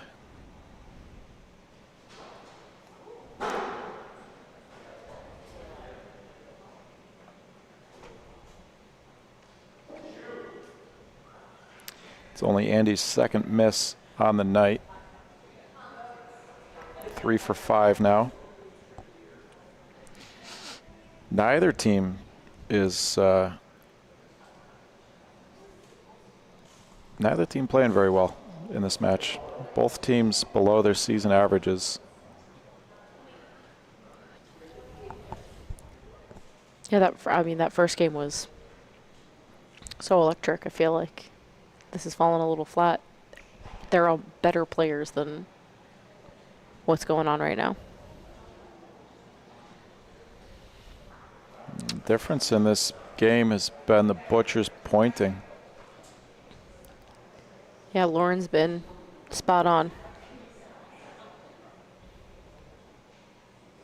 3 balls back and a chance to win game 2. If the Butchers win, we will have one more game to decide it all. If the Billy Goats win, they will be on to the championship versus the winner of the Eagles and the Stallions. Well, it doesn't look like the game is going to end in this frame.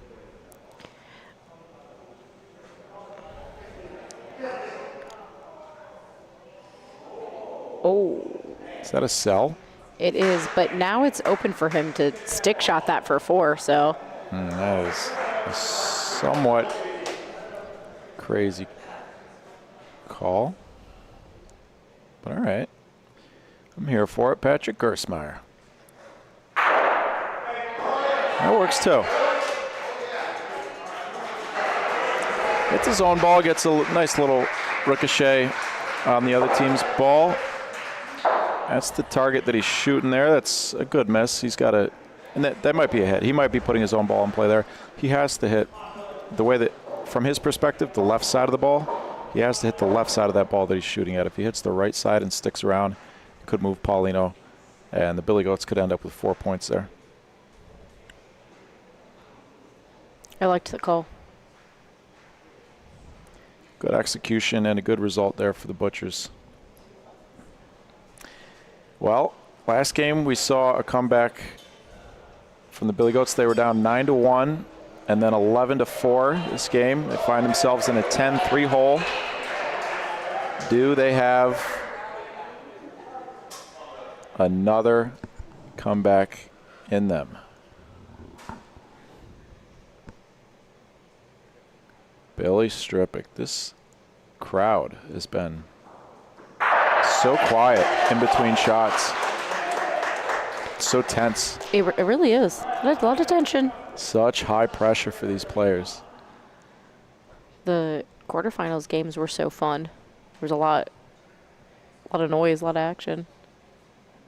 It's a different vibe here on a Wednesday night as both teams try and earn a spot in the inaugural championship. Billy Strippick, good line. A little early maybe. Decent ball. Leaves the line open for Vito.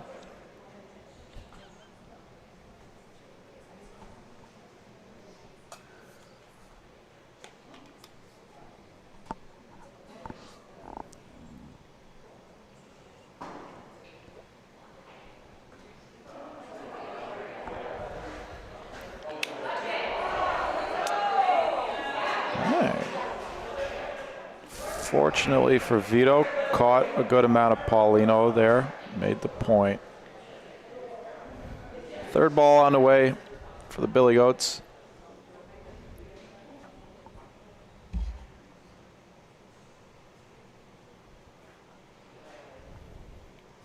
Wide open line. A little bit of Rondina, great speed. Does he cover Paulino? Right next to it. Beautiful adjust on that second ball there from Billy, or second point.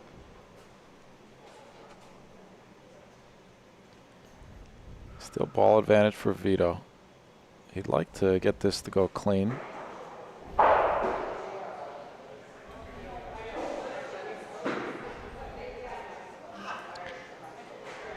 feel like we've seen Vito miss a shot and then go really quickly into his next ball.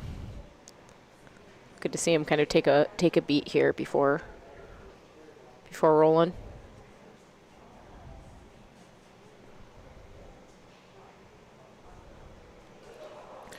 Well, the good news for the Butchers is that just about every time they've left the Billy Goats with balls back, the Butchers have scored.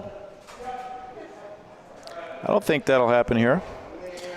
Billy will try and replicate the same line Rondina's side on the left, go around the left side of Vito's ball, try and make this a 10-5 ball game. Folks, thank you so much for tuning in. This is a semifinal matchup, the first of 2 semifinal matches here in the Season 1 playoffs. The second will be tomorrow at 6:45 p.m. Central. Billy's going to try and sell it, and he does.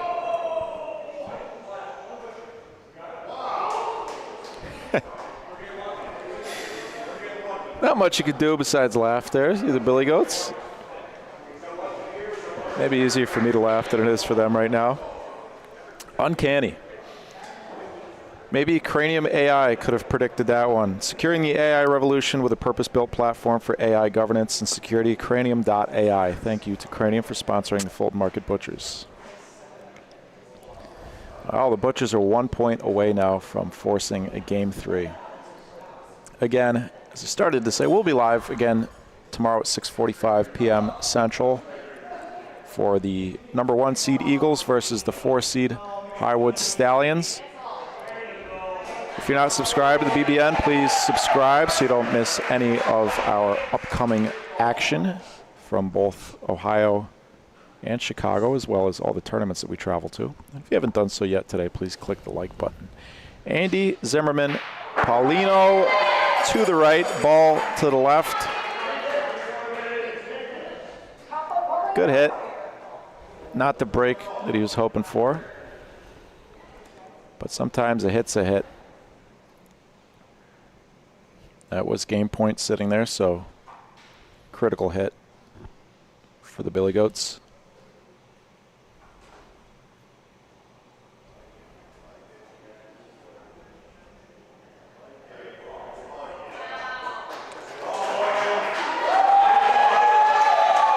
Well, Jesse, last game was 11-4. This one's 11-3. What would it...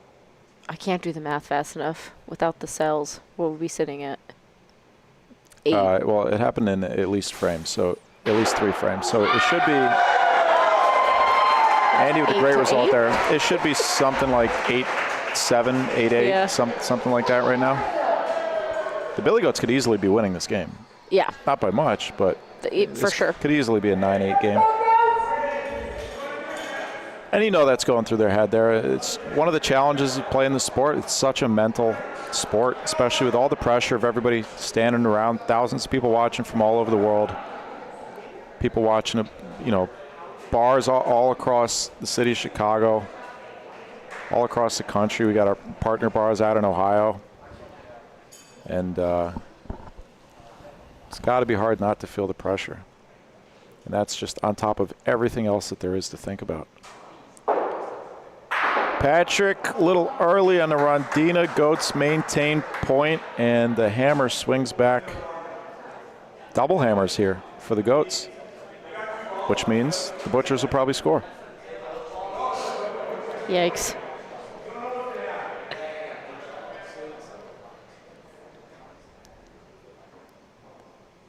But it's such an important skill to be able to control,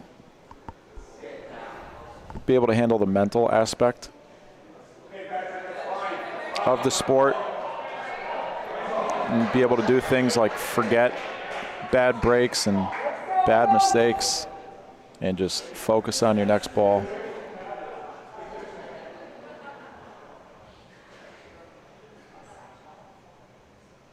Yeah, I always say that it's a game that it's really easy to be fine and really hard to be great. And a lot of that is just the mental aspect. Oh, just misses the right side of their own ball.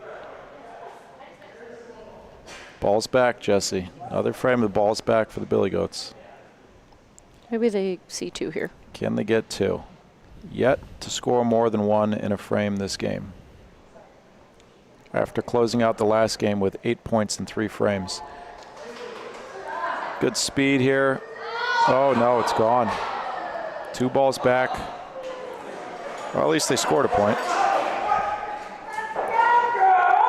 Thank you to Chaos Brew Club for sponsoring the Bucktown Billy Goats, Chicago's home for passionate beer lovers and aspiring brewers, the only home brew club in the city with a dedicated brewing facility offering pro-level equipment, fermentation rooms for ales and lagers, and expert guidance for all skill levels. Whether you want to brew your own creations, learn the craft, or simply enjoy great beer with great people, Chaos is where Chicago brews together. chaosbrewclub.org.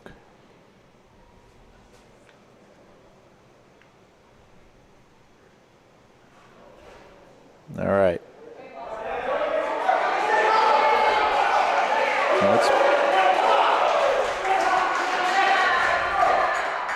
Good start. Small target. Long shot here for Vito. Get the air horns back in the audience today. Yeah, Vito's missed a couple to the left recently. We thought they were app air horns. They're not. They're just tiny little air horns, 3 inches tall. But they're still they're not real air horns. They're battery powered, but they are physical air horns. Interesting. Must be an Amazon purchase. Has to be. Maybe Party City. Billy's going to kill 3 balls. Vito deciding just to point. The 11-4 lead, Vito's trying to just cover these lines up front. That last ball is a decent one, but this one could move. Paulino, it doesn't. 1 point sitting there for the Butchers. Billy will shoot this ball, try and force Vito to use his last one.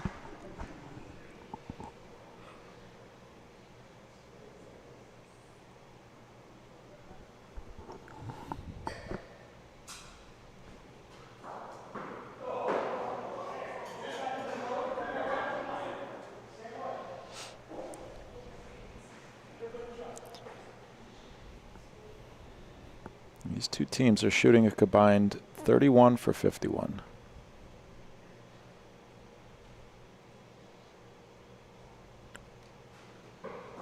Billy one more time farther to the right, and Vito is going to steal this frame. That's game point sitting there. Tough decision here for Billy. You might have to shoot Paulino. I think that's what he was going with on the last ball, too. And no need to do that on the last ball. Just based on where he missed at. Paulino to save the game, catches the front ball, and the Butchers close it out this time. And force a game 3. 12-4 Fulton Market Butchers in game 2. 13 frames this game. No substitutions yet for the Butchers. The numbers don't look so hot, but it all comes down to the last game. Everything else, everything that's happened so far is a distant memory. I think we're going to see some lineup switches for the Goats. The only switch that we would see, I think, would be Alex coming back into the game on the double side. As you look at the numbers for Billy here, really struggling to shoot. 5 for 11. They got Keith Young on the bench there. Small sample size. Keith has taken 13 shots on the season. He's 10 for 13, 77%.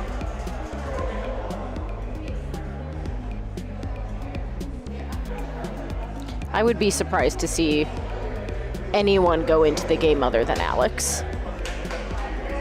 This is quite a departure from their Week 6 meeting that the Goats won. They swept the Butchers 12-6, 12-6. In that match, the Billy Goats rolled 73% and shot 78%.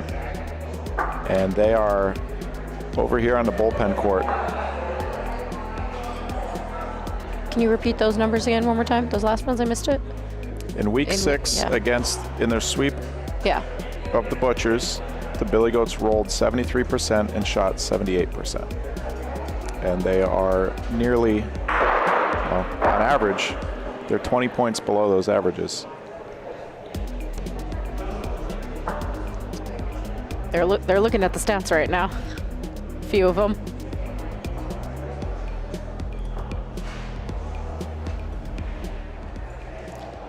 Well,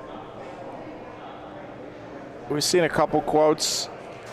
Had the pleasure of talking to all these players in between matches, and they all had different perspectives on how the season has gone so far, what their experience has been like as a semi-pro player. and their approach to these matches. Let's see what player manager for the Bucktown Billy Goats, Alex Guerra, had to say when we asked him about their season.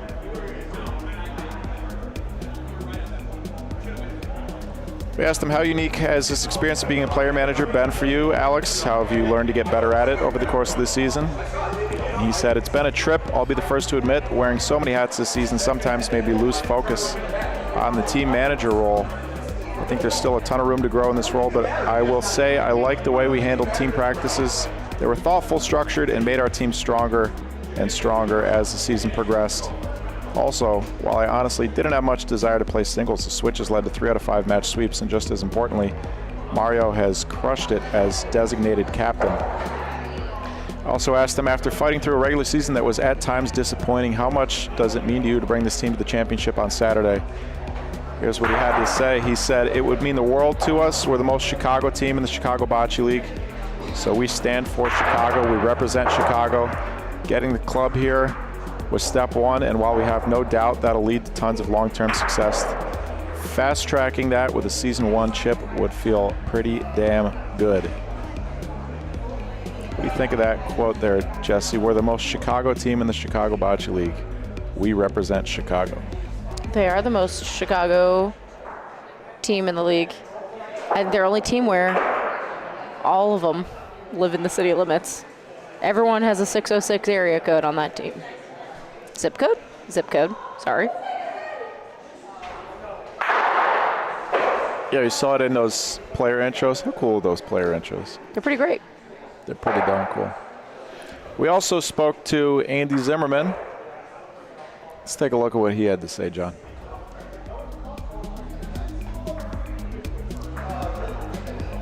Short and sweet. That was a lot of reading, the last slide. You did great at it. Thank you for making this one easy on me, John.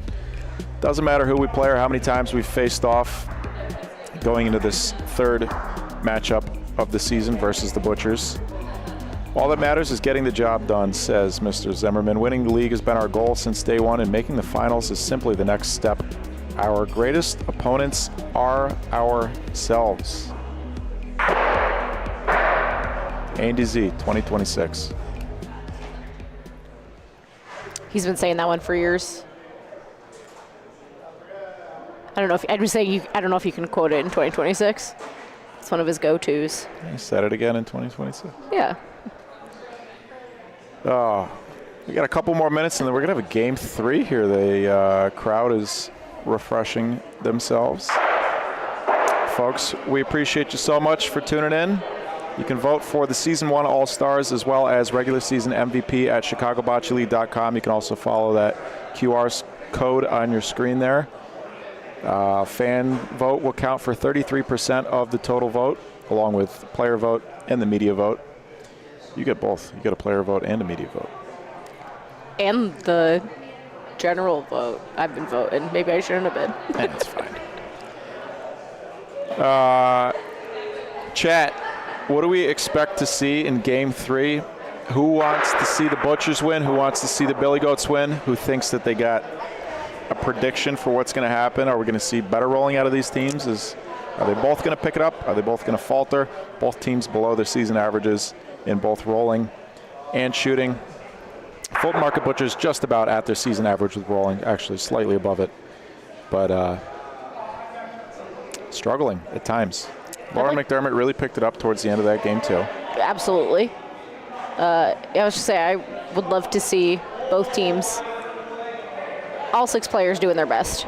It took the Billy Goats 4 frames to score 4 points that game. Again, they had 3 frames at least where they had a point sitting and balls back, at least 1 ball back, and they did not score in any of those 3 frames. Yeah, really tough to see that. It would have been a very different game had they sold none of those frames or even only one of them. And the last frame, they had another one, the last one that they scored, 2 balls back, about 3-4 feet on the backboard, and just burned 2 balls. Right. I mean, they're all too good for that. They're all such good players that, I don't know, I think you win Game 1, maybe you let yourself go a little bit Game 2. So let's see Game 3 fighting. Well, we can keep telling the folks at home how good they are, but they're going to have to demonstrate it themselves. That's true. Let's send it back down. Oh, we'll take a look at the bracket first. Winner of this plays the winner of the Eagles versus the Stallions. That'll be tomorrow's match, live at 6:45 Central right here on BBN. And then Saturday, our inaugural championship, best of 5. Broadcast will start at 12:30 Central. Game 3 on the way. We're back to that original lineup. I assume they didn't take Billy out of the game and he's just over on doubles. But Alex Guerra, welcome back to the game.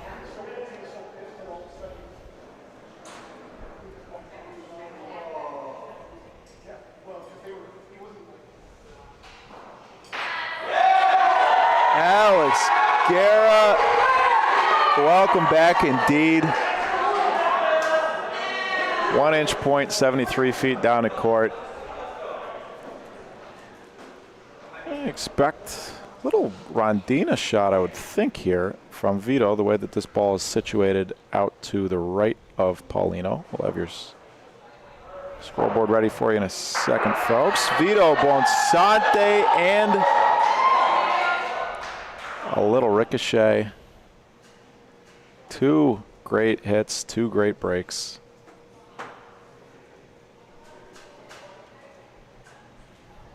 And this game is starting off a lot hotter than the second one. Alex Guerra, full court, hits it, and gets the break again. Back and forth, back and forth. This is what we want to see, Jesse. This is what I want to see from Alex every time he's on the court. This is playoff bocce. Another shot on the way for the Butchers, softly. Rondina.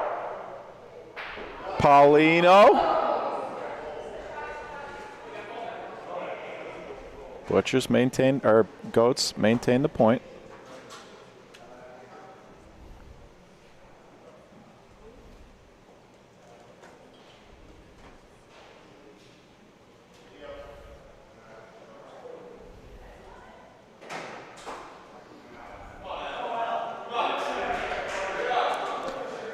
Well, don't look now. But the Billy Goats have 1 point sitting and 2 balls back.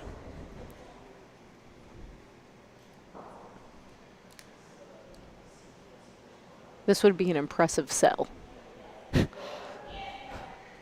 This one is short.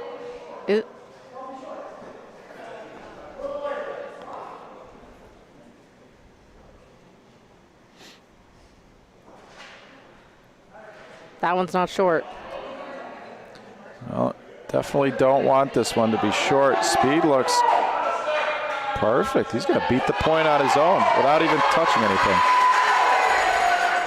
Great ball. Big 2-spot for the Goats. Their first one in 2 games. All right, I love the lines in the chat here. Doug Hammond says Butchers -4. Mark Z's going the other way. Goats -3.5. DCAT says rolling is contagious. Nate Kirk says put in the benches. Nate.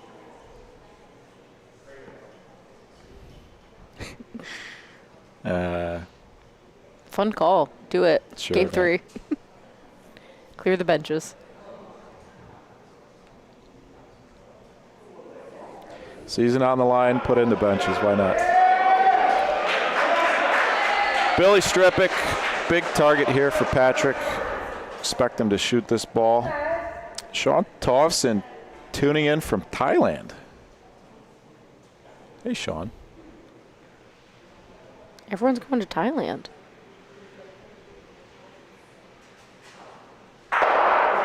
Patrick clears it. Maintains point. Billy's got a point again.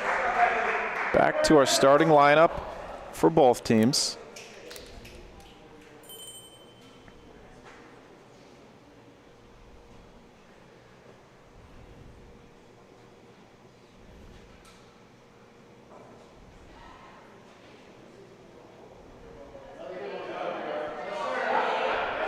Billy's going to love this one again. Here's a, hey, what is it? Was it the adrenaline dump from game one and just the safety of game two, of being able to kind of take it easy, and if you lose, you get another shot? I mean, think back to that game against the Jacks, week 7. All they had to do was win one game, and I think it got in their heads. I think any bit of leeway here this is a group of men that need some urgency, they need the boundaries of the season being on the line. This ball is gone. Double hammers again for the Billy Goats, both of the first 2 frames. Loser goes home. Winner goes to the finals. McDee's going to put in a fighter here. Billy Goats might shoot this ball. Yeah, and he's going to shoot it. This will be a backhand stick shot. See if he can stick around for the second point. Either way, would love to just clear it clean.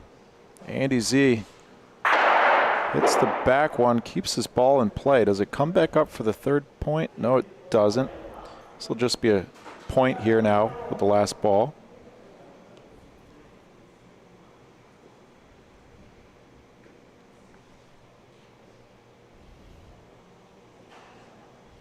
They got bocce courts out there in Phuket. This ball's got a shot. Perfect speed. Alex Guerra, Chicago Bocce Club. Dustin Holsinger, Chicago Bocce Club. Andy Zimmerman, Chicago Bocce Club. Emma Perola, Chicago Bocce Club.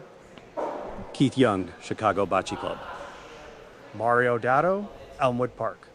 Milan Tomic, Chicago Bocce Club. Billy Stripik, Chicago Bocce Club.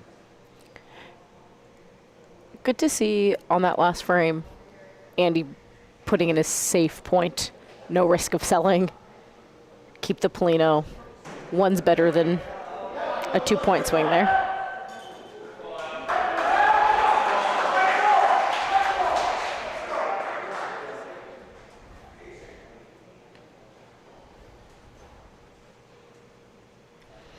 Two balls back, though. Just 1 point.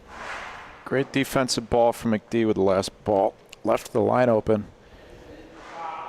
but was close enough to waste the final 2 balls for the Billy Goats. Ball advantage back to Alex here.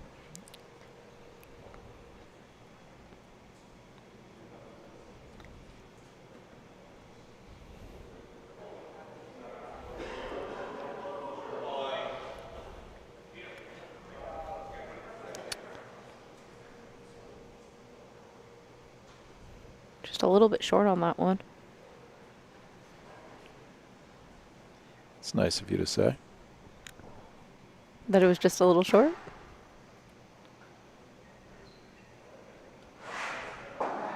Bit of an overcorrection on the second ball. Vito, and back the other way with the third one. Not happy with himself.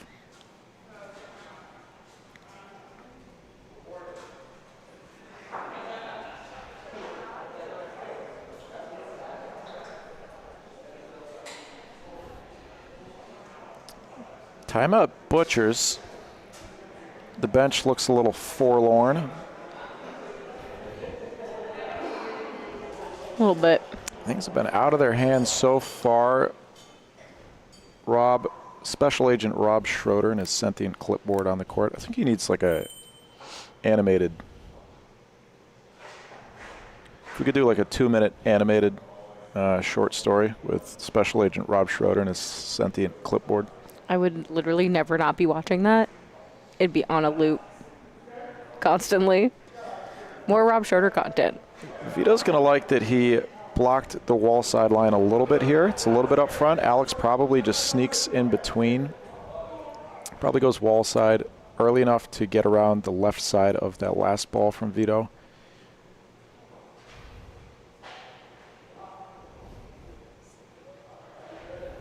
This looks a little heavy. A little bit of Paulino. Was that enough to slow it down? Yes, it was. Multiple balls back, the first 3 frames for the Billy Goats, and they are not making the same mistakes that they did last game. Alex made a little bit less room for himself. And he's going to go with the outside line this time. If it gets up, not quite. Probably needed about, what, another 8 inches, a foot? You can roll the same line. If he touches it, he's good. If he touches it enough, I should say. Can the Billy Goats score 3 for the first time since game 1?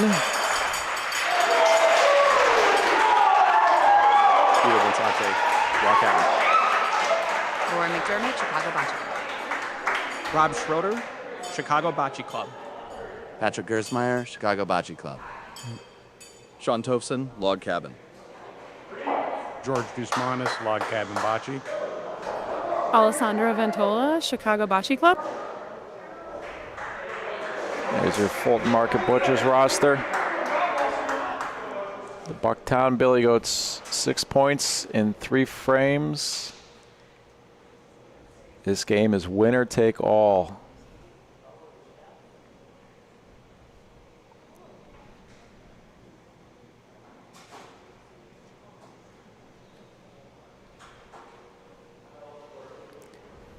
Six more points between the bottom seed Bucktown Billy Goats and a spot in the finals. Billy Goats came into this match having only scored 8 out of a possible 21 points in the standings in the regular season.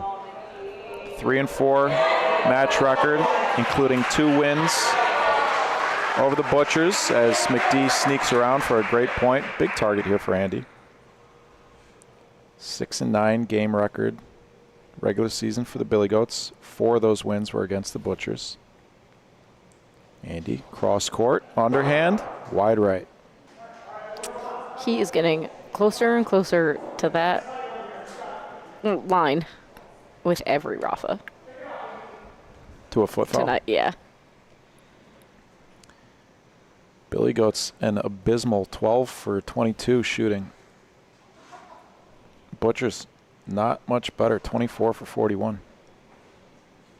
20 more shots on the night, though, for the Butchers.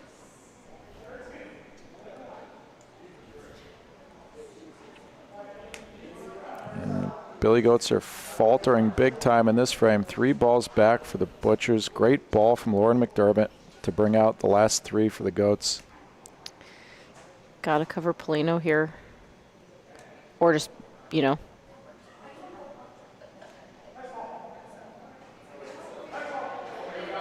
Somewhat covers the line. The Billy Goats, or the Butchers, if they want, could take a shot. Not even looking at it. I would love to see the Butchers call a timeout here. This is a big spot.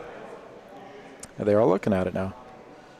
Vito looked like he was calling for a point. Patrick wants to shoot. He's got that last ball that Andy rolled. He's got the left side of it and Paulino. Paulino clean to the back would be a huge frame for the Butchers. Gersmeyer sticks it for 2. Wow.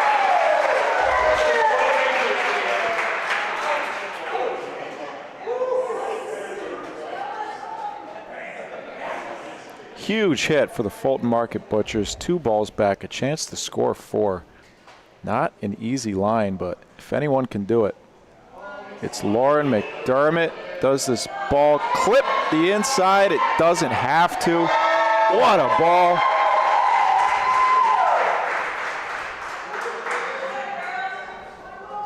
These are tough rolls as a first shooter. Patrick's only rolled 6 balls this entire match so far. He's taken 19 shots. Does he get around the front one? Oh, he's at least not going to sell the 3rd point. back-to-back three-point frames, and we got a 6-3 ball game. Coming up tomorrow, folks, 6:45 Central. The number 1 seed, Elmwood Park Eagles, a team that hasn't lost since week 1, squares off against the Highwood Stallions. Match record for the season series, tied. Game record, tied.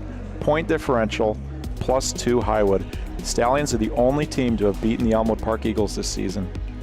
And right now, they are the only thing standing between the Eagles and a spot in the championship match against the winner of this game.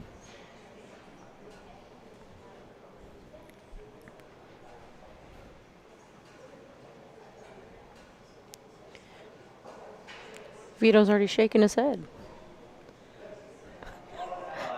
Oh, I didn't realize that was the first ball we saw. That's on me, folks. Sorry about that. Open line still here for Vito. He could end up in decent shape, actually, if he tucks one in the neighborhood of his own ball. If he kind of tucks one around his front ball, his first ball could end up coming into play. And this ball's got to get up. No good, says Billy Dunlap. Vito probably shoots this ball now. On the wall side. Not an easy shot for a righty down the left wall. And 3 balls back for the Billy Goats. 2 back-to-back three-point frames, 1 for each team. And now a chance for another huge frame for Alex Guerra.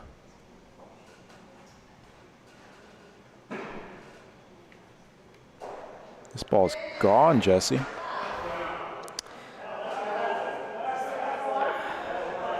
Yeah, I don't know. Vito's got to give himself a little pep talk or something, but yeah, Vito's he's got to be able to shake that first ball off. Struggling. I mean, this might be his worst performance of the season on paper. Less than 50% shooting, just over 50% pointing. 2 points here for Alex. A chance to quickly make it a 10-3 ball game. This is only the 5th frame of the game. Yeah, right now I'm just seeing a lot of mental. It's just mental, emotional things that are getting in the way here. Well, one thing Vito does not want is for this to be the way that his season ends. He is not going to be satisfied with this. George Dusmanis, GTP, warming up over on the bullpen court here for the Butchers. As Alex sneaks one around the Rondina side for 4 points. 2 points stand between the Bucktown Billy Goats and a championship bid. Folks, subscribe to the BBN. We'll be live 2 more days this week. We'll be live tomorrow at 6:45 Central for our second semifinal match Saturday at 12:30 Central for our best-of-5 championship. Bucktown Billy Goats need 2 more points. Can Billy Stripick put in a death ball?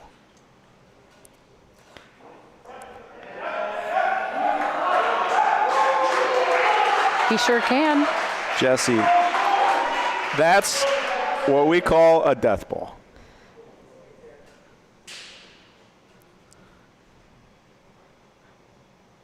Paulino's in play here. That's exactly what the Butchers don't want. Patrick sticks the shot, catches Paulino. Billy Goats are back in the driver's seat.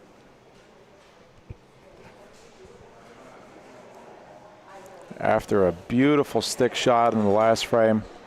The stick shots, Jesse, sometimes they're fickle. They are fickle. They are a fickle. They're a fickle. They're a fickle something. They're fickle, and they can put you in a pickle. Put that on a T-shirt. I'm not proud of that one. Patrick Gersmeyer lining up. Does he have a double target here? Let's see if he switches back. Is he going to switch back underhand? Yeah, finally shoots one underhand. Catches Paulino, and 2 balls down. These balls are kind of in no man's land over here. It doesn't really make a big target. Lauren's only got a ball and a quarter over on the left side. I almost wonder with a much softer Rafa if that would have kept his hip ball in play. Well, kind of bad luck for both of them to clear out all the way to the left. McDee's, oh boy. The Bucktown Billy Goats are going to have 3 balls back and a chance to earn a spot in the finals. McDee to save the season for the Fulton Market Butchers. We saw a huge comeback in game 1. This ball's in the court, but it doesn't beat the point. 8 feet for the Billy Goats.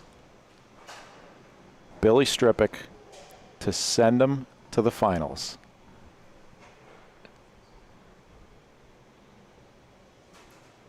Billy had to walk off 4 points, or walk off 3 points rather, in game 1 to seal the deal. And he's going to do it again here. Wow. The Fulton Market Butchers season is over, and the Bucktown Billy Goats are headed to the finals. They will await the result of tomorrow's match. A look at your match stats presented by Bocce Labs.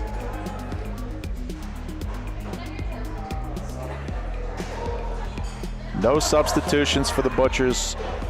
1 substitution for the Billy Goats that won them the first game.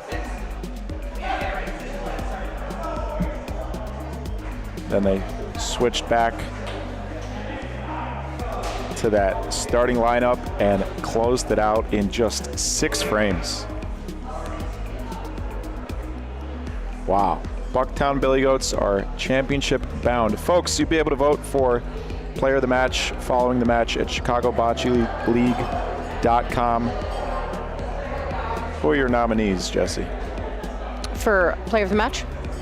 No, for something else. Sorry. I'm so sorry. Billy? Billy the Kid. Alex? Those are my 2 right now. I think we're going to go all 4 Bucktown Billy Goats. Fulton Market Butchers coming in below average in both rolling and shooting. Not going to be happy with that finish to their season, but what a season for the Butchers. Roller coaster ride.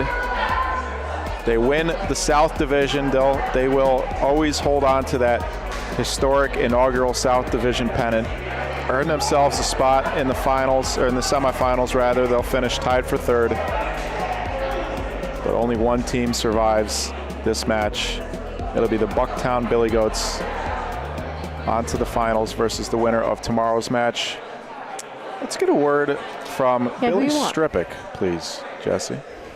I'll grab him. Flag him down over there? Yeah. Thank you. Folks, you can vote for Season 1 All-Stars as well as regular season MVP right there. Scan that QR code. Go to ChicagoBocceLeague.com. We'll have a word with Billy Strippick very shortly in the booth here. Reading all your chat messages. Anticlimactic end this season the Butchers should be incredibly proud of, says Bucktown Billy Goat owner Scott Altpeter. They fought hard all season long and had a few bad frames at a terrible time. Indeed. Well said. Like a gentleman, Scott. Billy. Michael. Is it this, what do you call this type of chain? I used to have one of these. My grandma gave it to me. It's a little gold chain. A memento? A memento. Shout out Grandma Strippick. Billy, how do you feel? Exhausted. I mean, thrilled. What a series, man. The Butchers gave us a hell of a fight. It was so fun. Got thrown around into the singles roll there for a while. Alex said, get in there, weather the ship, have some fun, and, you know, manufactured a comeback there in game 1. I was pretty nervous, but it was, you know, kind of rode those nerves. It was exhilarating. It was super fun. How do you do that? How do you ride those nerves? You know, honestly, man, when I feel nervous, I kind of like go dark a little bit. So it's like I just look at the ball and go. I like playing nervous. So for Al to kind of spring that on me, it was just like meet the moment, get out there, hit your shots. And honestly, it kind of, you know, I was struggling early pointing on the double side. I was all right. I was pretty 50-50, kind of like last week. And, you know, it's just that repetition. I got to roll more balls against Vito, and I kind of found a groove. So when I went back over to the double side later in the match, it was like, oh, my arm works. Like all the practice, all the reps, it kind of found that rhythm that you find when you're in practice. So, how are you feeling? So game 1, you guys make that comeback. You win. You must have been feeling a ton of pressure on those last couple of rolls to seal the game there, but you executed. Game 2, you guys only win 4 frames, 4 one-point frames. There were 3 frames in that game where you guys had the point and balls back, and you sold the point. Yeah. How discouraging was that? And how hard is that to forget, to leave in the past and move on? And yeah, man, it kind of, you know, kills some of that energy that we felt like we had coming out of game 1. And it was kind of the same thing. Like, we sold some balls, and I was rolling real well on the single side. So Al was kind of like, let's make one more switch. Let's come out with some energy. And for maybe the first time this season, come out with like a lead in a game. We're always clawing back into games, and we were like, not this time. Alex came out, had a huge frame, started hitting balls on the back wall, and we just kind of rode off his energy. And in that last frame, Alex looked down the court, just goes, end it. And it was just like, I kind of tensed up, and I was like, all right, I got to put that death ball in, kind of, you know, put the pressure on Patrick to shoot. So that was the death ball in the last frame that you rolled there. Yeah. So going into, you know, you dropped game 2 12-4. Going into game 3, what's the team mantra? Be aggressive. You know, Andy took that one from the outside that we missed. That was the frame. I left one short, and, you know, McD capitalized. But we were like, just keep playing aggressive, keep putting tight points in. The team mantra was end it. We just kept saying end it. We didn't want to go to a game 3, and it didn't go our way. So we came out strong and just kind of rode Alex's energy. So thankful for him and Rio, just like captaining a very steady ship. Now, as coming into the playoffs, the 6 out of 6 seeds in the league, you'll face either the Elmwood Park Eagles or the Highwood Stallions, depending on the results of tomorrow's semifinal match. Yeah. Who are you rooting for tomorrow? I don't really have a horse in the race. Whoever we have to play, it's going to be difficult. It's 2 great teams. Highwood and the Eagles, I think, coming into the season were, you know, the 2 teams a lot of the league were looking at as, like, top contenders. And, you know, as a 6 seed, we're kind of just, like, happy to be bracket busters. Doesn't matter who it is. Like, the chance to play the Eagles and play Anthony would be exciting, you know, to try and minimize that. I think Al is really equipped and a great pointer to give Anthony, like, a good run for his money. And that Highwood team is just such a 3-pronged attack. So either way, it's very difficult. I'm not rooting for anybody. You know, we think if we put our best product forward, you know, we can hang with anybody. You promise there's no hidden message there when you say you don't have a horse in the race? Yes. No hidden message. No slip. Congratulations, Billy. Thanks, congrats Mike. on rolling a lot of great balls under pressure and earning your Billy Goats a spot in the championship match. Appreciate it, Mike. Looking forward to it. All right. Good luck. Thank you. Well, the Bucktown Billy Goats will advance out of the right side of that bracket. 6 seed coming into the playoffs, last seed in the league. And they will face either the Highwood Stallions or the Elmwood Park Eagles in the finals. In Ohio, we saw the 1 seed versus the 6 seed in the finals in season 1. Are we going to see the same here in Chicago? The Highwood Stallions will have something to say about that. That match will be live tomorrow at 6:45 Central, right here on the Bocce Broadcast Network. Folks, thank you so much. There's a happy, well-inflated Billy Goat over there on court too. Congratulations to the Billy Goats for advancing. Congratulations to Fulton Market Butchers on a great season, riding the ups and downs, riding the waves. Only the beginning of what is sure to be a storied franchise history for the Butchers. Tied for third in season 1. Could be worse, could be better. They're not going to be happy going out like that, but a lot to be proud of and a lot of positives to take away from this season for the Fulton Market Butchers. That's going to do it for us today here in Chicago. We will be back live at 6:45 p.m. Central tomorrow for the Eagles versus the Stallions. You can find the match previews, tonight's match write-up, all that good stuff at ChicagoBocceLeague.com. All-star voting, regular season MVP voting, player of the match voting. Sign up for the email list. Find us on Facebook and Instagram, Chicago Bocce League, all that good stuff. We appreciate you so much for tuning in. Thank you to you for watching from home. Thank you to our hosts here at the Chicago Bocce Club. Thank you to our sponsors. Thank you to all the fans in-house. Thank you to our stat keepers and our referees. John Drawn on the 1s and 2s. Jesse Morris was with me tonight in the booth. I'm Mike Sheldon. This has been a production of the Bocce Broadcast Network. And from everybody here at the Chicago Bocce Club in Westtown, Chicago, we'll see you tomorrow at 6:45 Central. Until then, you take it easy.